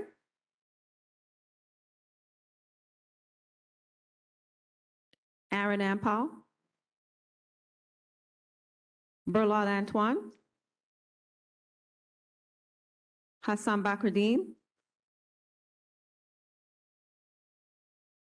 Teresa Brereton. Asher Cunningham. Roderick Daly. Allison French Kenton.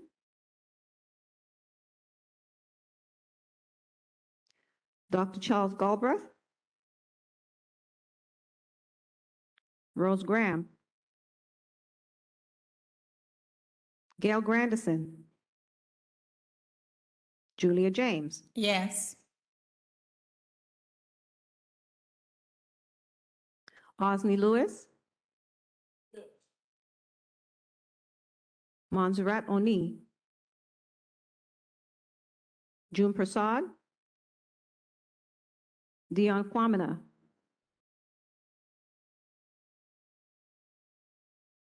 Janice Reed. Dr. Carol Renaud. Wow. Antoinette Smart. Tamara Thomas, yes. And Kenrick Westcott.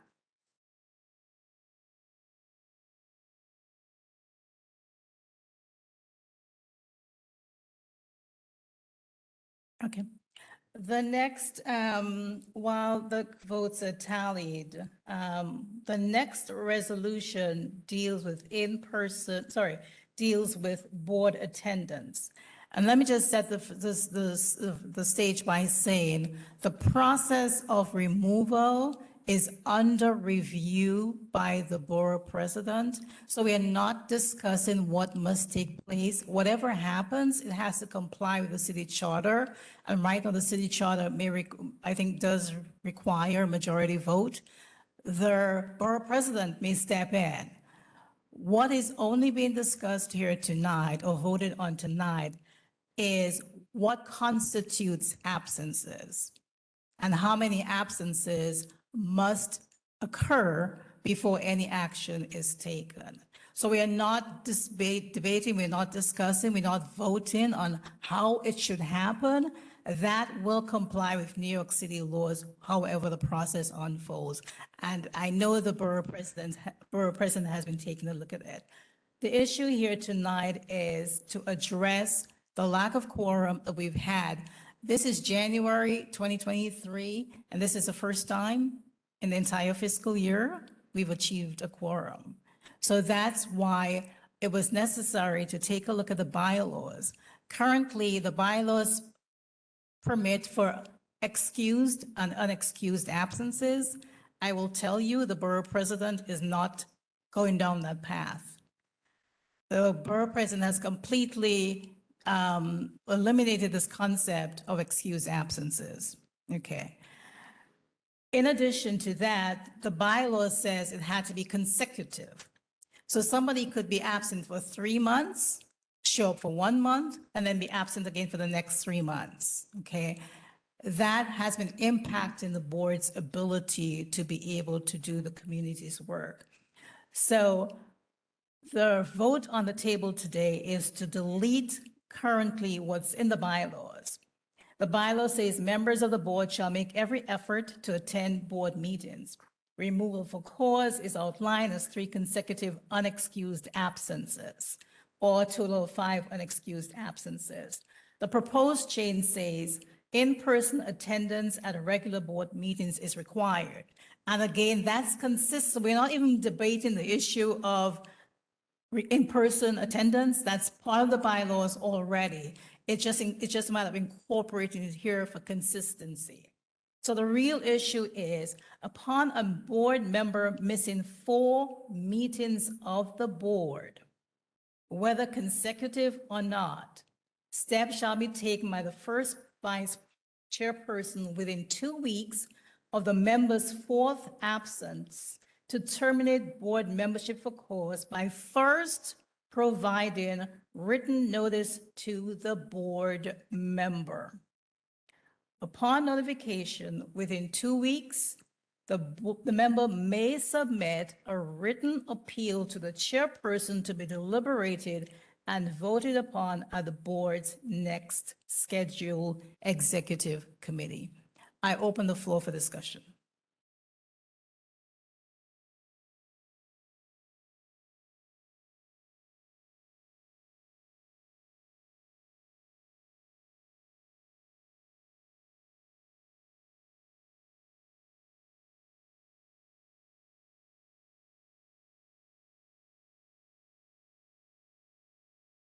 Hi, it's me again. I have a question and a comment. Madam Chair of the Bylaws Committee, you had said that the borough president was not going for the unexcused provision within the bylaws. Am I to assume that the borough president has authority to preempt community board bylaws by making a decree that they must all change, or is it still within our power to craft the bylaws as we see fit? So I'm just, for clarity, the borough president's office has clearly stated that there's no such thing as excused absence. So it's either you're present or you're absent. So it's not recognized, even though we say unexcused, it is not recognized as unexcused. It's just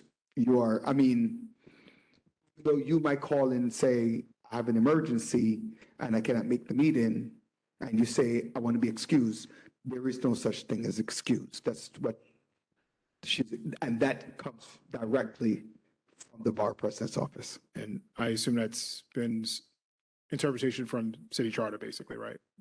That is, whether it's from the city charter or not, I'm only answering based upon what the borough president has stated. Okay. Mr. Gamon, point of order, can I just, please? Okay.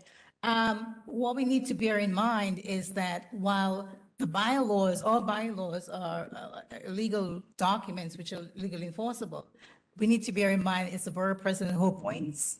So we can't limit his right to remove as well. I think that's a little bit, So it comes from the borough president, the council, the borough president council as well. I get the borough president's appointment power. I'm not challenging his appointment power. I'm just looking for clarity as to what he can do with regards to the bylaws. May I make a comment, or is my time expired?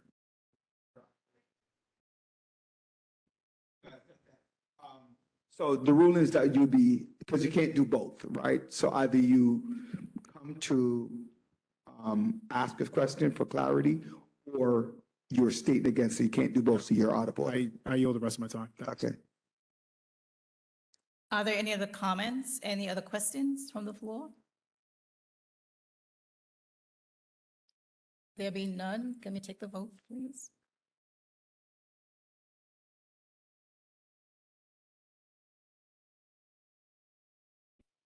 Just, can you, please, for point of order, can you just read out loud what the resolution is? That is presented, the amendment is to the bylaws, not the resolution, the amendment to the bylaws. The amendment is to delete the current article that states that unexcused absences, three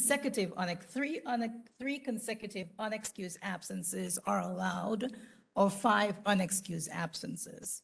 To replace it, to insert in the bylaws, in-person attendance at regular board meetings is required. Upon a board member missing 4 meetings of the board, whether consecutive or not, steps shall be taken by the first vice chairperson within 2 weeks of the member's 4th absence to terminate board membership for cause by first providing written notice to the board member. Upon notification within 2 weeks, the member may submit a written appeal to the chairperson to be deliberated and voted upon at the board's next scheduled executive meeting.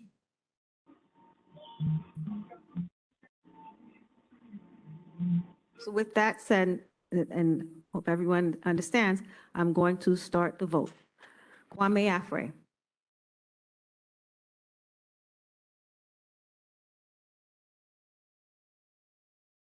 Aaron Ampal. Berlot Antoine. Hassan Bakrdine. Teresa Brereton. Asher Cunningham. Roderick Daly. Allison French Kenton. Allison French Kenton. Okay. Dr. Charles Galbraith. Rose Graham. Gail Grandison. Julia James. Yes. Rosny Lewis. Montserrat Oni. June Prasad. Dion Kwamina. Janice Reed. Dr. Carol Renaud. Antoinette Smart. Tamara Thomas, yes. And Kenrick Westcott. Thank you very much.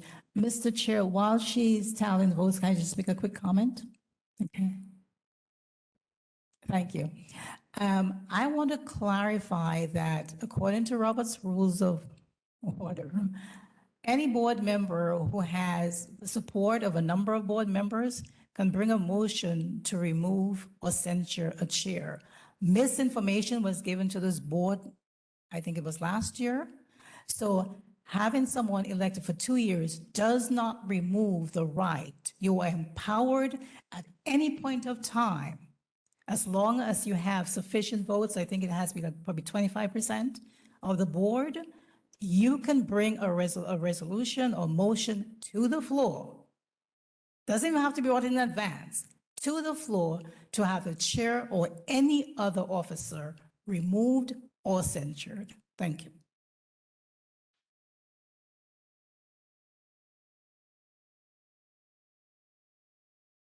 Okay, Ms. French Kenton asked me to come back around for her vote.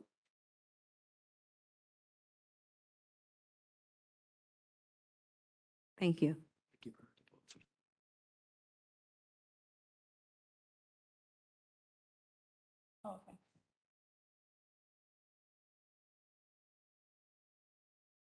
Oh, my gosh.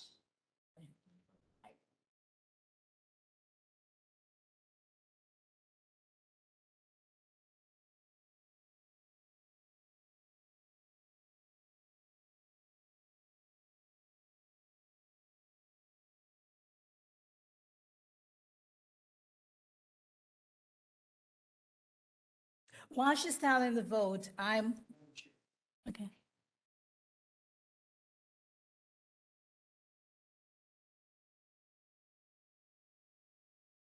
I'll commit to. Okay, so, yeah, thank you. Thank you. The motion to amend the bylaws to change the term limits, not the change the term limit, but the term limits. Okay, fine. Yes, 11 yeses, 4 abstentions, 6 noes. With regard to changing the number of absences before removal, 18 yes, 1 no, and 2 abstention. Okay, thank you. On January 18th, 2023, at 9:11 p.m., I present to the board 2 other proposed changes for your review, for your 30-day notice, which I thought you said proposed. Okay, so, yeah. So I am bringing to the board's attention other proposed changes to the bylaws to be voted upon next month. And specifically, it calls for changes, well, additions to the second vice chairperson's duties. It says a second vice chairperson shall assist the first vice chairperson in the execution of duties pertaining to the oversight of board members and committee members' attendance as delegated by the first vice chair. That's a resolution that will be voted on in February. The second resolution is with regard to special meeting attendance. In December, the issue of special meetings was raised. The bylaws committee listened and we took it into account. We could not just come up and propose that you can be absent from as many special meetings with no consequences, because if that were the case, then we would fail to get a quorum many times. So what it says is board members are required to attend special meetings which shall be held virtually when called. Failure by a board member to attend 2 special meetings shall be counted as an absence of 1 regular meeting. So remember earlier we voted for 4 regular meeting absences. So you have an additional, if you miss 2 special meetings, it counts for 1 regular. Okay, any questions on either of the 2 items so far? Any clarification needed? Okay, so one more time, board members are required to attend special meetings. They will be held virtually. And if you miss 2 special meetings when they're called, then that constitutes 1 regular meeting. Okay. Then the last. I have my hands raised. I recognize whoever. Marguerite. I'm just wondering, why are special meetings allowed to be held virtually as opposed to regular meetings? What's the difference?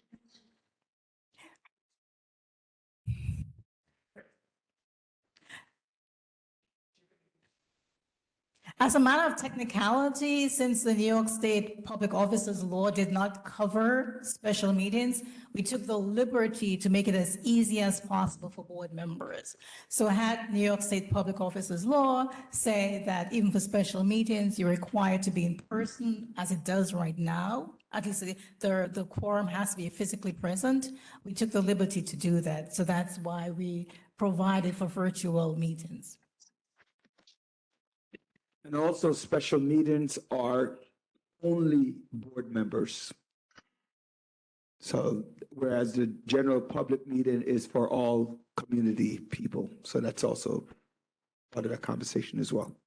And given the short notice of 7 days, we try to make it as easy as possible for members.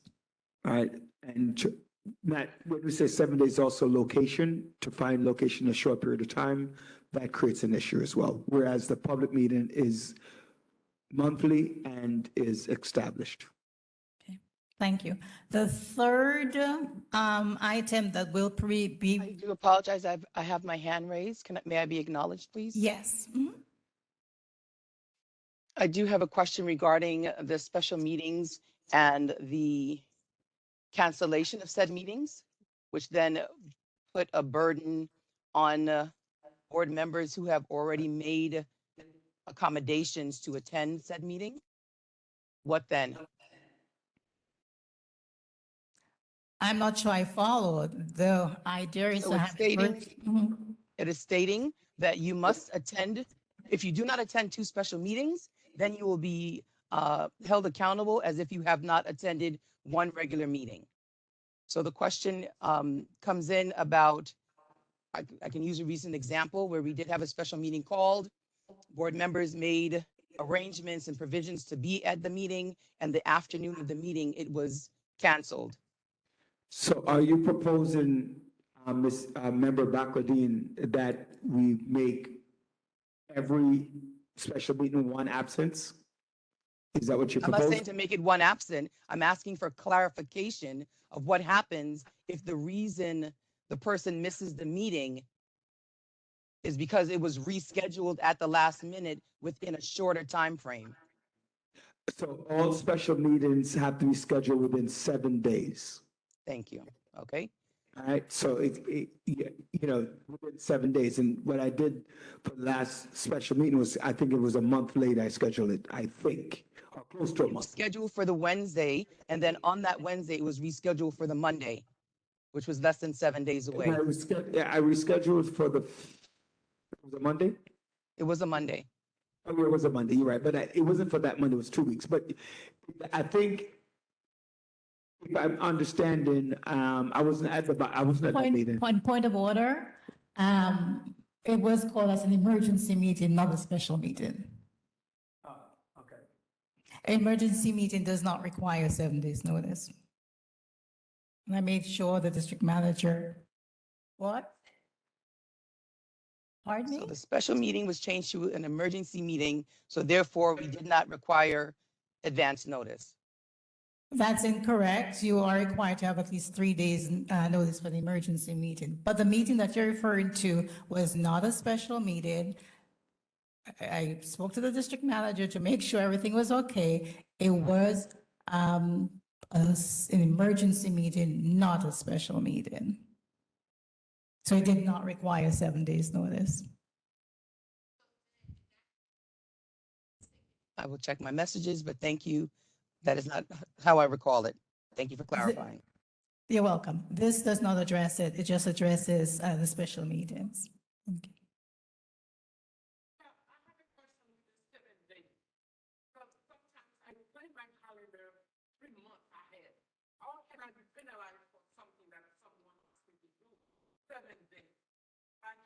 Sometimes I have my plane ticket, depending on what I'm doing.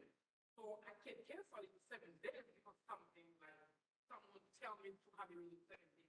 I think I propose that we can actually have a calendar. I know that it's an emergency, but I don't know how we can be penalized for something 7 days when I can have a ticket, you know, depending on what I'm doing for my personal life, I want to cancel that for a 7 days one and be penalized. Can I answer the question? If you missed every special meeting, and I hate to say this, but that's the reality, if you missed every special meeting and you attended every regular meeting, there's no penalty. But if you miss 3 regular meetings and 2 special meetings, then you're penalized. So I think it would be incorrect for anyone to say that they're going to be under this proposal, that they are, and I wish it's I mean, and that was to accommodate the persons who raised the issue. All right, we went back and said, well, okay, we'll take it into consideration. Because if it didn't incorporate some level of penalty for missing a special meeting, then there would be no incentive for anyone to attend the meetings. Fair enough? Mhm.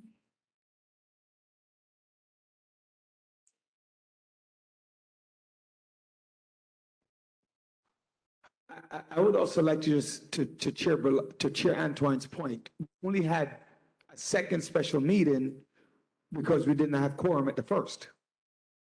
So we would not have had 2 if the members showed up to the first.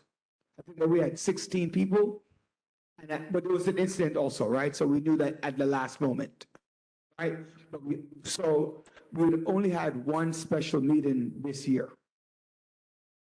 as of right now.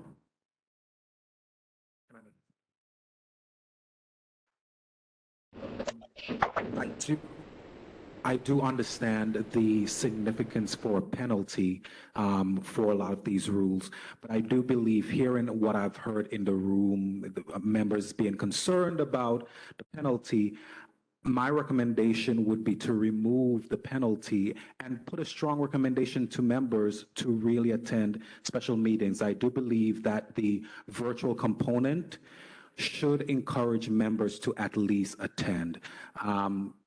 And because I hear Ms. Antoine's point of, booking in advance, trips being planned, but at least if you are virtual, you should be able to attend. My recommendation is honest to remove the penalty, hearing a lot of the comments. Madam Chair? So I'm going to disagree with my first vice chair. And the reason why I'm going to disagree about the penalty component is for some of the reasons that he stated. Although I would also remove the word virtual and make it hybrid, right? Because hybrid means that you can be both in person, as we did with the ADM. So I would remove the word virtual and put hybrid. I believe that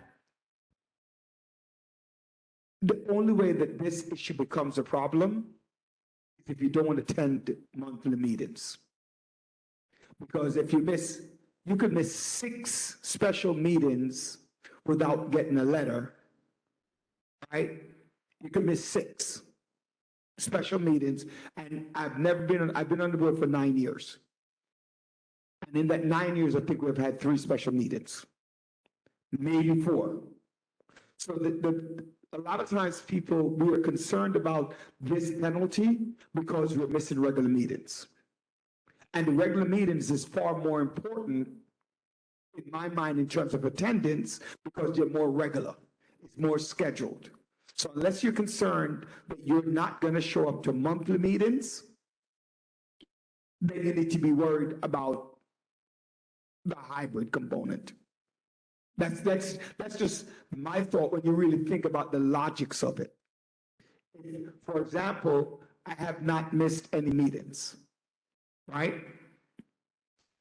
I'm not going to be worried that I'm going to miss 2 special meetings because I have a attendance. So that's something that we need to think about. I do get that, but it's only and then it's hybrid.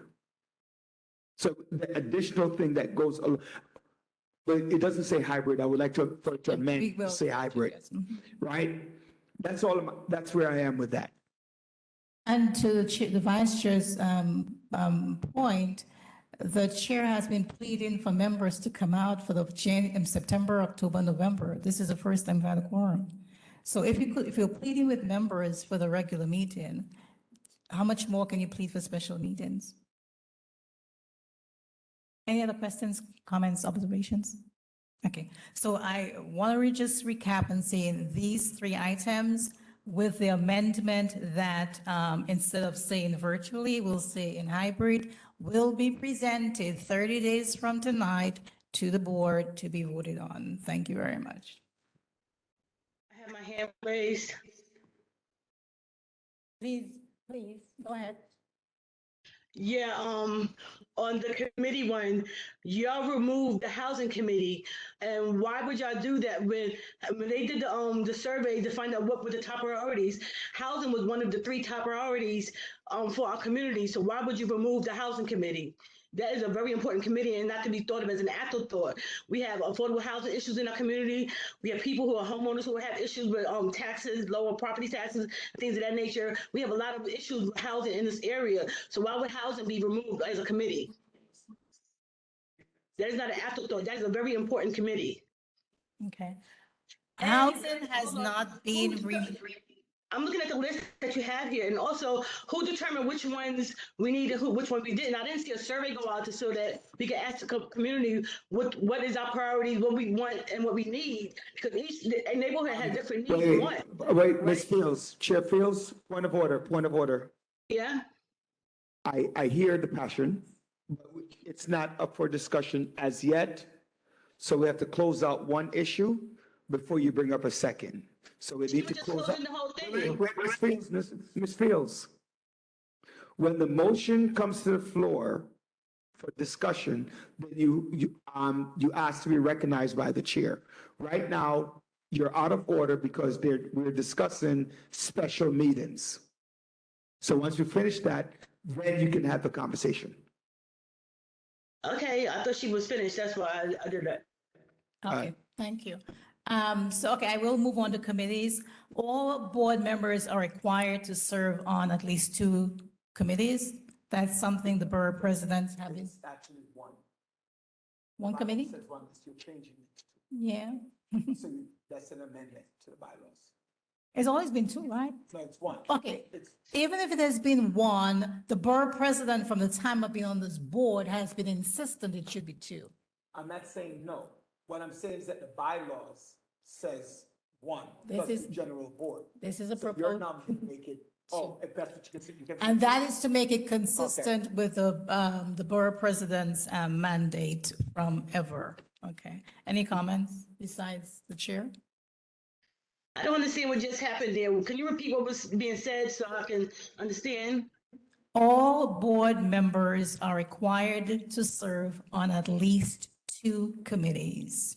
Okay, yeah, that's what I wanted to bring up. That's what I thought you said. If you look on the board, the borough president website, it says that you're required to be on at least 1 committee. It says a committee, but we're saying 2 committees. So when the person applies to be on the board, they think they only have to be obligated to be on 1 committee, and then you're telling them once they already here that they're required to be on 2 committees, and that takes away more time. They didn't put aside time for that. So I think we should be consistent with what's being told to them on the official borough president website, because I looked on it and read it when I seen this came across, and that's what it said. It just says a committee, not 2 committees. So we should be consistent. I appreciate you bringing that to our attention. That has to be a very recent change because for decades, forever, it was always 2 committees. Okay. I will communicate with the borough president's office to see if they reduced it to 1. And I would say I've looked at other bylaws, and other bylaws do require 2 committees. Okay. Yeah, it's right on the website. Just go to the link and you can give it to everyone.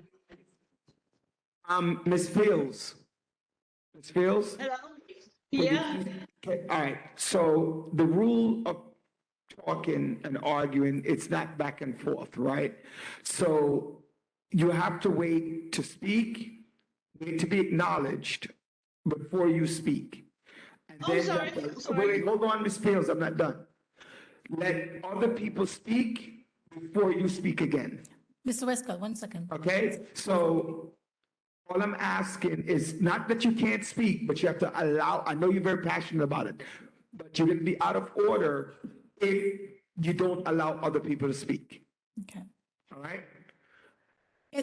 One second, please. In the interest of making next month's meeting as efficient as possible, can I see by a show of hands, how many people would want it to be only one committee? Can you just, Just a show of yeah, hands. no, I just have a question for clarity. Mhm. Do you consider the GB as a committee, the general board? No. No, so you're saying, for example, you're supposed to be part of housing, well, whatever, housing and youth, for example. I'm on 4 committees. No, I'm not debating how many committee anybody's on. I'm just asking if that's what you mean. Just a point of clarity. Yes, a committee Okay. is a committee. Okay, that's Can all I I'm see asking. by show of hands, and can somebody count online, because I'll give them that leeway. How many people here would want to have 2? Let's just make it, how many people would prefer to have it to be only 1? Just raise your hand very quickly. How many people would prefer to have it as 2?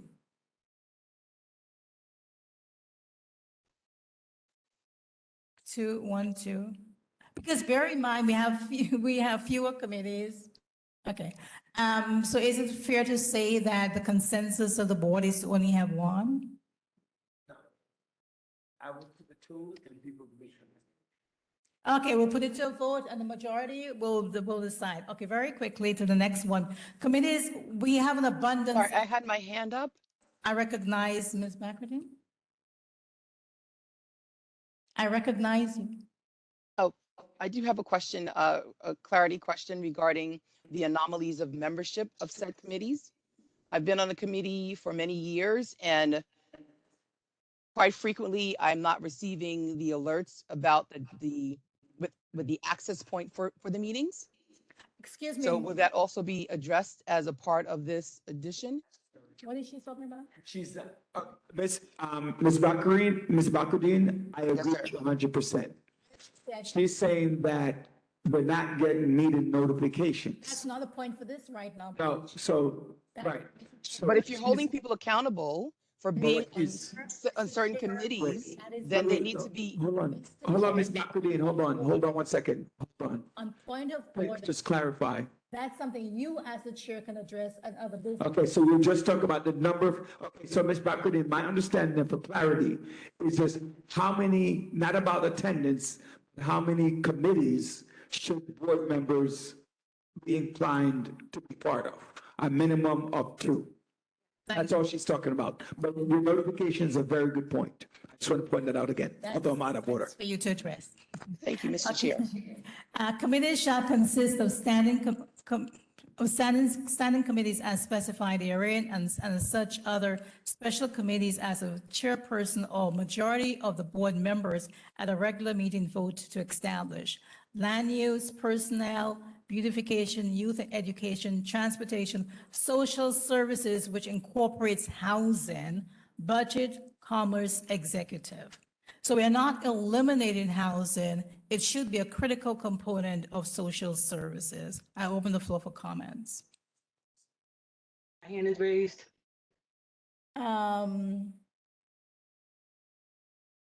Yeah, we deliberated about that. I think it was going to be part of social.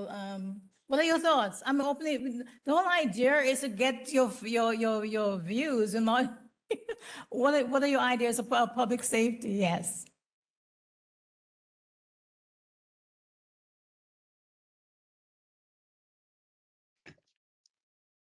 Okay, we'll make a change. Sure. Okay, great. Point note well taken. Mhm. So I believe some of the excitement and some of the emotion, we have to be very specific and very straightforward about what's going on.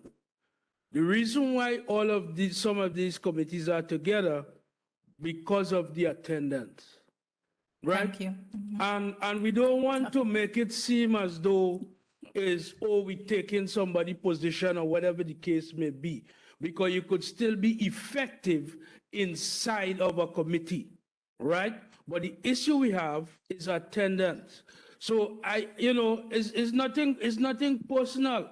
But remember, the most embarrassing thing, I believe, was to hear the councilwoman say that Community Board 17 and 9 is two of the most dysfunctional board in the whole of New York City.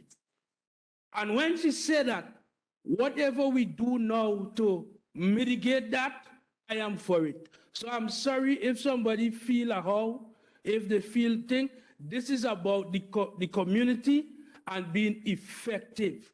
So if it is that we have to put committees together, the people that are on those, that were chairs of those committees, you could still come there and push or co-chair. You understand what I'm saying? We could do that to be effective. But right now, what's going on is a wake-up call, and you have to shake up. Wake up and shake up. I thank you very much, because that's really why this is being done. So I really thank you for bringing it up. And for example, the Commerce, I was so pleased tonight to hear the Commerce Committee had a quorum, because that could have been the first time in 5 years. Wow. And that meant business people were coming to meetings to do business, and it was very embarrassing. Let me repeat, I know at least for years, right, didn't achieve a quorum. Right? When did you end your chair? I was the chair for only 6 months. Or 5 months. Okay, and when did your chair end? I'm still the chair. No, before that. I don't remember. It was a long time ago. Yeah, but I'm saying during that period of time, a quorum was never achieved.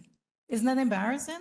So that's why we're trying to reduce the number of committees, to have less meetings, because people complain about meetings, so everybody can just attend on these particular nights. Thank you. I stand here to talk about the committees. Committee Board 17 has the most committee in the whole of Brooklyn or the whole of New York City. So by combining some of the committees, we will have great attendance, and we would actually, be quality than quantity. And that's what the key is all about. Be productive and get things done the right way. And the meetings will be shorter, which will encourage people, board members, to attend and get home at a decent time. I thank you. Have a president. Yes.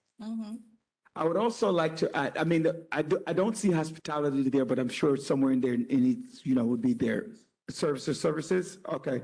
So the one thing that I would like to add, right?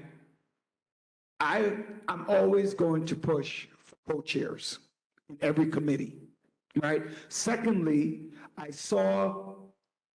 was able to attend, I think it was sanitation. I don't know, it wasn't sanitation, but I saw some emails from sanitation, youth and education. You have subcommittees. And subcommittees can report out at the committee meetings for that to happen, right? So if we combine committees, not only do we hope to increase attendance and participation, but we'll minimize the amount of meetings that people will attend. I saw there's one board member, I think, who's part of about 7 committees when I go through the committees. And outside of him, I don't see, and I look at the attendance, I don't see it a lot. I wasn't at this meeting, but this looks very interesting. I should say. Yeah, the whole idea. What about the ad hoc committees, though? What did you do with them? That's up to you. No, I'm saying we have a currently standing ad hoc committees. You reappoint them as you Okay. reappoint the committees as Not you me, the choose. chair. You do. The whole idea here is not to have people do less. It's to do more in a shorter period of time. So as the chair made mention, you can have a subcommittee. So hospitality, you can have a subcommittee within social services, housing. We want you to be involved and active, but we don't want to drain you by having you attend so many meetings. That's what we're trying to avoid. I recognize the one on, yeah. Mr., do you have a comment before you leave? Thank you. Thanks for staying. Are there some hands? I think there's some hands. Yeah. Ms. My hand raised. Can you recognize me, please? I just had a question about the message that it sends to others outside of our community and looking into Community Board 17, that we're now going to get rid of a truly stated housing committee. I have looked at other bylaws and I didn't see housing. That does not mean it's critical. It's probably one of the most critical aspects right here, but you can incorporate it into social services and just have everything dealt there. So there'd be more attendance at the particular social services committee meeting. And then my final statement was to read something that was placed in the chat regarding, you were stating that the Commerce Committee never had a quorum, and there was a challenge to that in the chat. Thank you. Well, that's fine, because I served for a period of time and I got the comments. It did not have, there were years, there was not a quorum. My hand has been raised for a while. Any other comments? Yes, my hand has been raised for a while. Ms. Fields' hands has been Yes. raised. Yeah, my comment is that to combine housing, instead of having it stand on its own, then it's much needed thing is very important. But most importantly is, if this is you're doing this because of quorum, the main general meeting doesn't even get quorum lately, because all this happened because of the pandemic. So to say, oh, now this is out of the question is ridiculous. What we need to do is determine what's needed in our community, and then we act on that. Yes, we can combine some meetings, but combining them is not going to make quorum either, is people are not showing up because of the pandemic. So what you need to do is start making sure the community knows what's going on and get their input of something like this, instead of just telling us what we need, because we've already said that housing is a very important thing. So I'm that very much against the housing. I don't care if I'm the chair or someone else is the chair, but the housing committee itself still needs to stay in place, because that is a very important committee. And I don't think it's right that y'all should just get rid of it and combine it with something else, so that as if it's an afterthought, but this is very important for our community. I don't care if I'm the chair of it or not, someone else could be the chair, but the committee itself needs to stay and be worked on and get work done in the community, so that these things that are going on in our area can be, be a kibosh to it, and we get support that we need here. Seriously, y'all need to rethink this process and not think about what other people think, as far as we have too many committees. Point of order, point of order. You've made your observation. We will hear, we've heard it, okay? Because we're not voting on this tonight. This is being presented for your 30-day review. So you would have sufficient time to, but I will reach out to the social services chairperson. And actually, that was what the committee has recommended. We reach out to the social services committee chairperson and have a meeting, talk to that person and get that person's viewpoint as to whether or not what they're doing warrants at this particular point of time having a separate or combined committee. Yes, Mr. Vice Chair. I just want to make a comment, probably looking at maybe the combination. I don't think I particularly agree to the combination of the housing where it is. I do believe it should be combined. And when I'm looking at the city planning website, when we go through the budget process, maybe a different placement may be better, maybe housing and land use, because that's where it is on the city planning website. When we go through the actual budget process, that's how they categorize it. So maybe looking, and I could tell you how it is actually here, and we could look at that together. Maybe looking at that list of how they categorize the committees that we have could be a better way to go about it. Can I get your viewpoint based on the work? What we really need to assess is, what is the workload of the committees? Are they just meeting for meeting's sake because there's a committee, or are they actually doing something? So if it's just a matter of having a committee meeting, then I think it can become, we can look at combinations. So I would defer to the land use chair. Do you think it's viable to come based on the workload you've had for the past 2 years? It depends. Ultimately, there's logistical issues to make sure that every issue gets addressed with enough time. I can't really see from my meetings and the way that they're run and attended at the length that I'm required to try to keep them, to have those issues addressed as well, I would have to probably extend the time of my meetings by probably 30 minutes to just make sure that I cover, because when we actually do have land use business, it's overwhelming. There's other communities that are coming in. If we have landmarks issues, we have entire blocks that are coming in to speak on situations. So logistically, for me, it may be possible to happen, but we just need to talk about how we're going to address it from the meetings. I can't foresee being able to combine Thank you. meetings without extending the time to make sure that all the components get addressed. Okay. So I think that we need to not forego this, but discuss it further. Yes. Discuss what needs to be changed from the meeting perspective, maybe co-chairs for each subsection to make sure that they're all getting addressed and nothing gets ignored, because a lot could be placed on one particular chair to hit 3 or 4 things that may fall under his purview. So it's more logistics, I think, that need to be addressed. And maybe some meetings may need to be expanded or extended to make sure that those, when the business side comes to it, I can speak maybe for just commerce, because I know they deal with a lot of business, that we have enough time to address. Yeah, just one point. I want to point out, housing has some critical issues they need to address, but I anticipate in the next 2, 3, 4 months, those issues will be addressed one way or the other.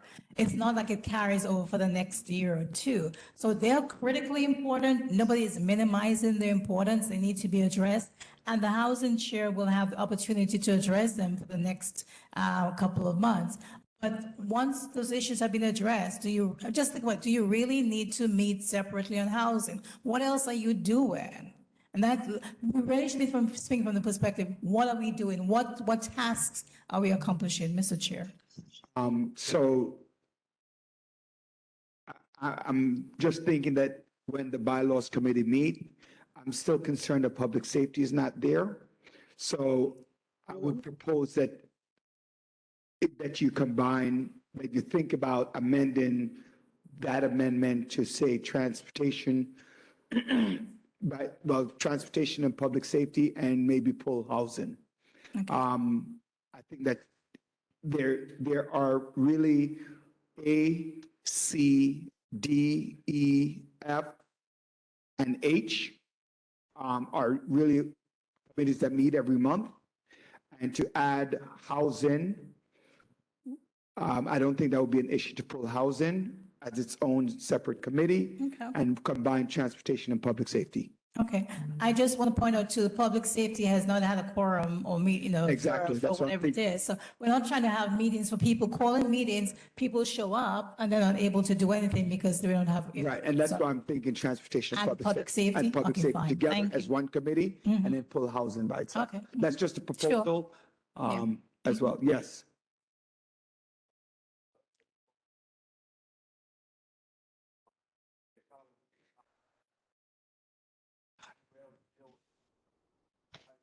Yeah, but it's technically it's actually supposed to be involved to find out what's going on with the staff and staffing issues. But it's not like a regular committee that meets every month. So those two are not issues, is the other ones. That's just my. Thank you very much for your cooperation. And your comments are very well taken and will be incorporated. Thank you very much, Mr. Chair.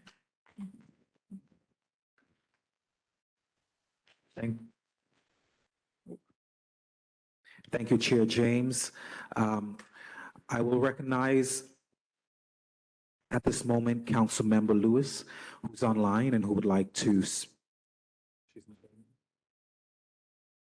Thank you. So she's not online anymore. Thank you.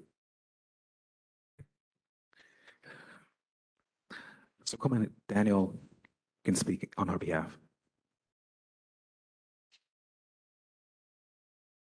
Good evening, everyone. I will be very brief in light of the time. Let me just pull up my points real quick. I hope you all are having a great evening so far. Thank you for all of your dedication to this. So I just want to give some community updates. The council member joined community groups on with the 67th precinct on the intersection of 56th Street and Church Avenue in regards to the shooting that had occurred on the 10th. So we are currently working with the precinct and the family. We're conducting a tour of the neighborhood with the Commissioner of Small Business Services to do some more revitalization along Avenue D and Utica Avenue. We heard some feedback from the Commerce Committee to also expand to Church, and we will be doing so. Thank you for that feedback. We're also working with our federal elected officials to bring more attention to replacing the bank that was lost on Avenue D, and we're currently working with them actively to bring some more attention to that area. We're also launching a school survey to bring more attention to how we can improve our community schools, and we thank our cooperation with the education chair and committee, and we look forward to joining all of the upcoming CB17 events and continuing our advocacy for the neighborhood. Thank you so much. Thank you so much, Danielle, and thank you for the council member's office for speaking. Are there any other elected officials online, legislators online who would like to speak quickly? 1 minute. This is Rachel from Congresswoman Yvette Clark's office. I just wanted to just let you know that I was here, but I don't have any updates. Thank you. Thank you. Any other? You can just unmute and speak. Good evening. This is Portia from State Senator Myri's office. How are you? Thank you so much for just convening this meeting. Just a quick update. We are doing our district State of the District address on February 26th at Mega Evers College. I put the information in the chat already, but that was a very long time ago, so I'm going to post it again so that you guys can see it. It is going to be from 2 to 5 p.m. The address is 1638 Bedford Avenue. The senator will be talking about his priorities for the district, the next 2 sessions. And we will move, thank you. We will move from there. We also just convened the judiciary hearing today, to where the senator voted no for Justice LaSalle. So just wanted to give that update if you haven't received that email. Thank you, and I hope you guys have a great night. Thank you very much. Mr. Robinson from Member Chandler Waterman's office. No, I'm from Councilmember Darlene Mealy's office. No. Dalton Robinson from Assembly Member. Okay, my fault. Good evening, everyone. Real quickly, abbreviated report. The member was actually on her way, but I told her the meeting is winding down, so she didn't bother turn up. But I just want to announce our ecumenical service and inaugural gala on Saturday, January the 28th, 2023, 6 p.m. at Holy Family Church. And all are invited. She went back to Albany, with the real only purpose of trying to, but not trying, fighting to make sure the community get the resources that it needs. Her office is at 903 Utica Avenue. The number is 718-385-3336. Thank you very much. Have a blessed night. Mr. Robinson is the quietest I've ever seen you. Is everything okay? Is everything okay? That's the quietest I've ever seen you. Ms. Stevenson. And then Ms. Destin, and then Mr.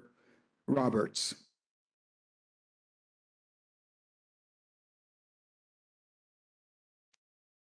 Good night, everyone. My name is Bianca Stevenson, and I'm from the Brooklyn Borough President's office. And I'm sure wherever he is tonight, his ears were constantly ringing the amount of time I heard Borough President and Borough Hall. So I'm going to just touch on a couple, just what the chair asked me to touch on during his opening remarks. One being the virtual meetings. So I just want to say that the borough president absolutely believes that that we should be able to have virtual meetings. However, we're all subject to the open meetings law, which is the state, which is Albany. So this is not anything that's going to be happening soon. And he did indicate in the meeting that the chair referred to that it would require community support and a pressure campaign.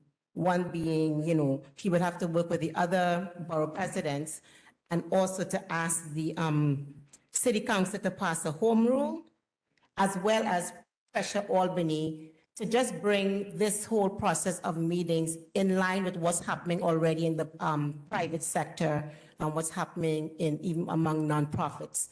So for the time being, yes, they're virtual meetings, but whatever, your bylaws say, however it works, that's just the way it has to, that's just the way it's going to be. Because it's only because of the state of emergency that this virtual meetings can even be a thing.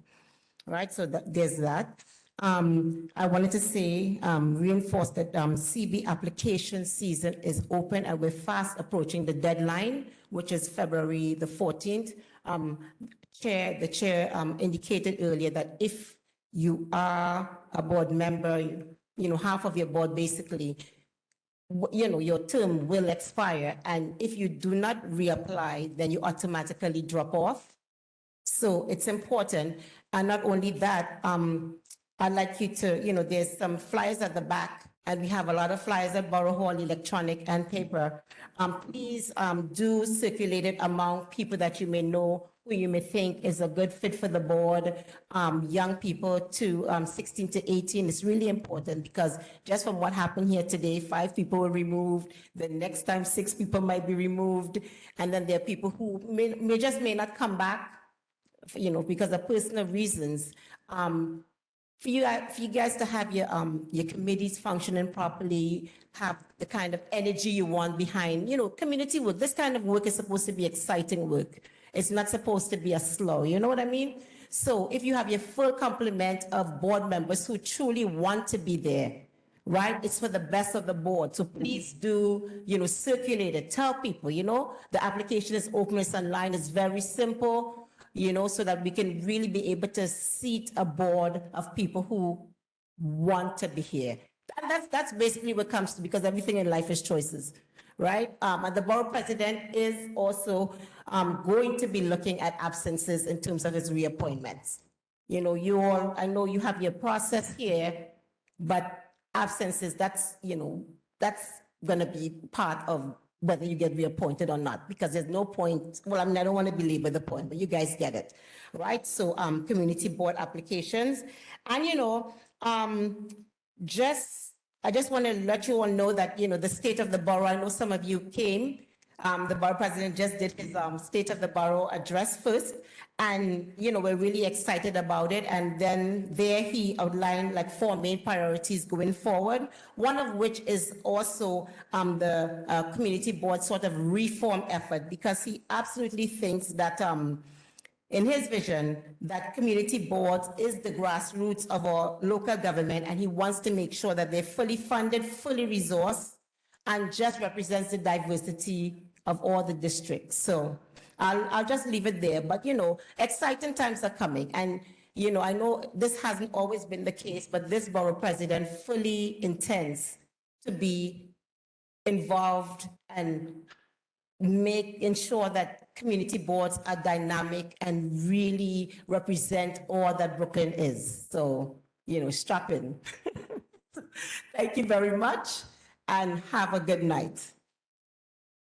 Thank you, Judith Destin.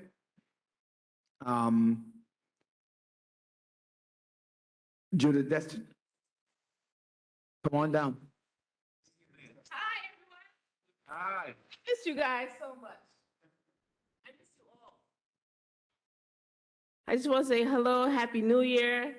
The DA, Eric Gonzalez, brings his greetings for a new year and blessings. So that's all I have to say. Thank you all and have a good night. All right, thank you. Yeah, that's Hi, it? Rudy. How are you? Oh, how the kids? They're good, thank you. Awesome. Do you want to give a number for the district attorney for the DA's office? My number is 718-250-2580. 718-250-2580. That's my direct number. You can find me. And also, the number for the DA's office is 718-250-2000. 718-250-2000. And also, we're here to do workshops on anything that our office prosecutes. That could be immigration law, predatory lending, date rape, rape, domestic violence. Basically, we'll do any type of things that you're looking to do. And also, please let us know how we can help you. Thank you all. Thank you. Michael Roberts, Councilmember Darlene Neely's office. Yes, good night, everyone. I'm Mike Roberts from Councilmember Darlene Mealy's office. And in the interest of time, I will be brief. There are three things I want to just bring our community up to date. On January 24th, from 9 a.m. to 1 p.m., the council member is launching her Housing Tuesdays at 400 Rockaway Avenue at her district office, and you can call 718-953-3097 for an appointment. On Saturday, January 28th, the council member will have her first community advisory board meeting at 1757 Union Street, the second floor, from 11 a.m. to 12:30 p.m. And our guest presenter will be Miss Ebony Jefferson, who is a certified life coach, and she will be speaking on a conversation between wellness and well-being. And finally, on Thursday, February 9th, the council member is launching her immigration assistance at her district office, again at 400 Rockaway Avenue, between Pitkin Avenue and East New York Avenue, from 12 noon to 4 p.m. And you can call 718-953-3097. Today she had a successful food pantry, the second for 2023, and that continues with the first and third Wednesdays of the month at 400 Rockaway Avenue from 11 a.m. to 1 p.m. And that's it. That's what I have to report. Thanks for the opportunity. I have a question on the floor, Mr. Roberts. Say again? You have a question on the floor. Thank you. Hello, Mr. Roberts. I just want to know, if I go on the website, will I find this information on the website? On the No, we don't have our information on her website yet, but that will be up by the weekend. All of the information will be there. Okay, thank you. All right, thank you. Mr. Roberts, my name is Kwame. I'm the Chair for Land Use for Community District 17. I've been attempting to communicate with your office for several months regarding the 98th Street Development Project, and I haven't been getting any responses. Okay, I have my email in the chat. If you send me an email and call me tomorrow anytime after 9 a.m., I'd be happy to speak with you. And Thank you very much. you're more than welcome, sir. Can you repeat the office number for? 718-953-3097. And my email and that number also is in the chat. So you can reach out to me tomorrow morning after 9 o'clock. We open promptly at 9 o'clock every morning. Thank you, Mr. Roberts. I also gave you my communications inside of the private chat. We'll be in contact. Yes, I have it. I have it. Can you repeat that number, 718-903? No. 718-953-3097. Okay, thank you. Are there any other representative from legislative offices online? Yes, hi, my name is Soleil Griffin. I'm the Director of Legislative Operations for Assemblymember Rodney's Bashat Hermelin's office. Assemblymember Bashat Hermelin extends her well wishes to all. As you know, last year, the member has passed major bills that the governor has chaptered into law that has impacted our community. The first is Carlos Law, which protects workers from corporations and their agents that fail to comply with safety protocols by amending the penal code to create new offenses and substantially increase the fines that can be imposed upon a corporate defendant convicted of certain crimes. And the second is Cedric's Law, which was named after Cedric Simon, who was struck by a Manhattan-bound Q train at Newkirk Avenue, and it was a while ago. But this bill will mandate that MTA have surveillance cameras on all subway platforms. So that was chaptered into law last year. As you know, session has started and the member has hit the ground running. She has been appointed as majority whip in the assembly, a role in which she plans on bringing all members in the state, all electeds in the state, to get to work or get work done in our state. She is still an advocate for maternal health. Our office has reintroduced Mickey's Law, which requires healthcare providers to inform the patient of their options for treatment following confirmation of fetal or embryo death in their uterus. And she also plans to push Michael K. Williams' law, which establishes a grant program to incentivize counties and municipalities to reduce prison populations. Assemblymember Bashat Hermelin plans to address all her upcoming plans for the 2023-24 legislative year during her State of the District address. The date is soon to be announced in the coming days. However, it will take place next month in February. If you have any questions or concerns, please call our office at phone number 718-940-0428. Again, that's 718-940-0428. We are by appointment only, so I stress to just call us.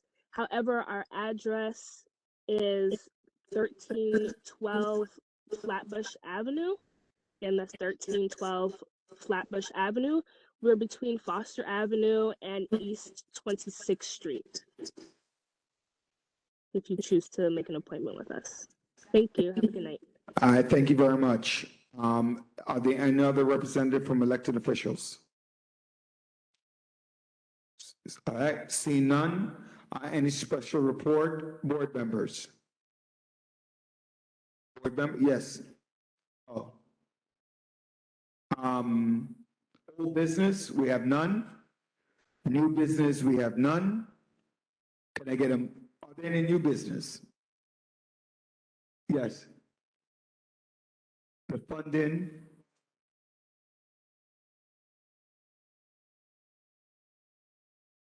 Oh, right. So all of the elected official representatives who are in line, the board is looking for money. We'll be sending your office a letter asking for money to support community activities. Please expect that letter from myself, the budget chair, and our land use chair, reflecting that. So all of our elected official representatives, please note that that letter's come by next week, by the end of next week. All right. Very excited. Happy birthday to me when it comes. I'm celebrating from today. And happy birthday to everyone, all the January babies. All right. Could I get a motion? You. No, not Gail cannot make the motion. Can somebody else make the motion to adjourn? Dr. Renault, second by Gail Granderson. Everyone, please enjoy your weekend. I'll see you next month. And I thank you very much.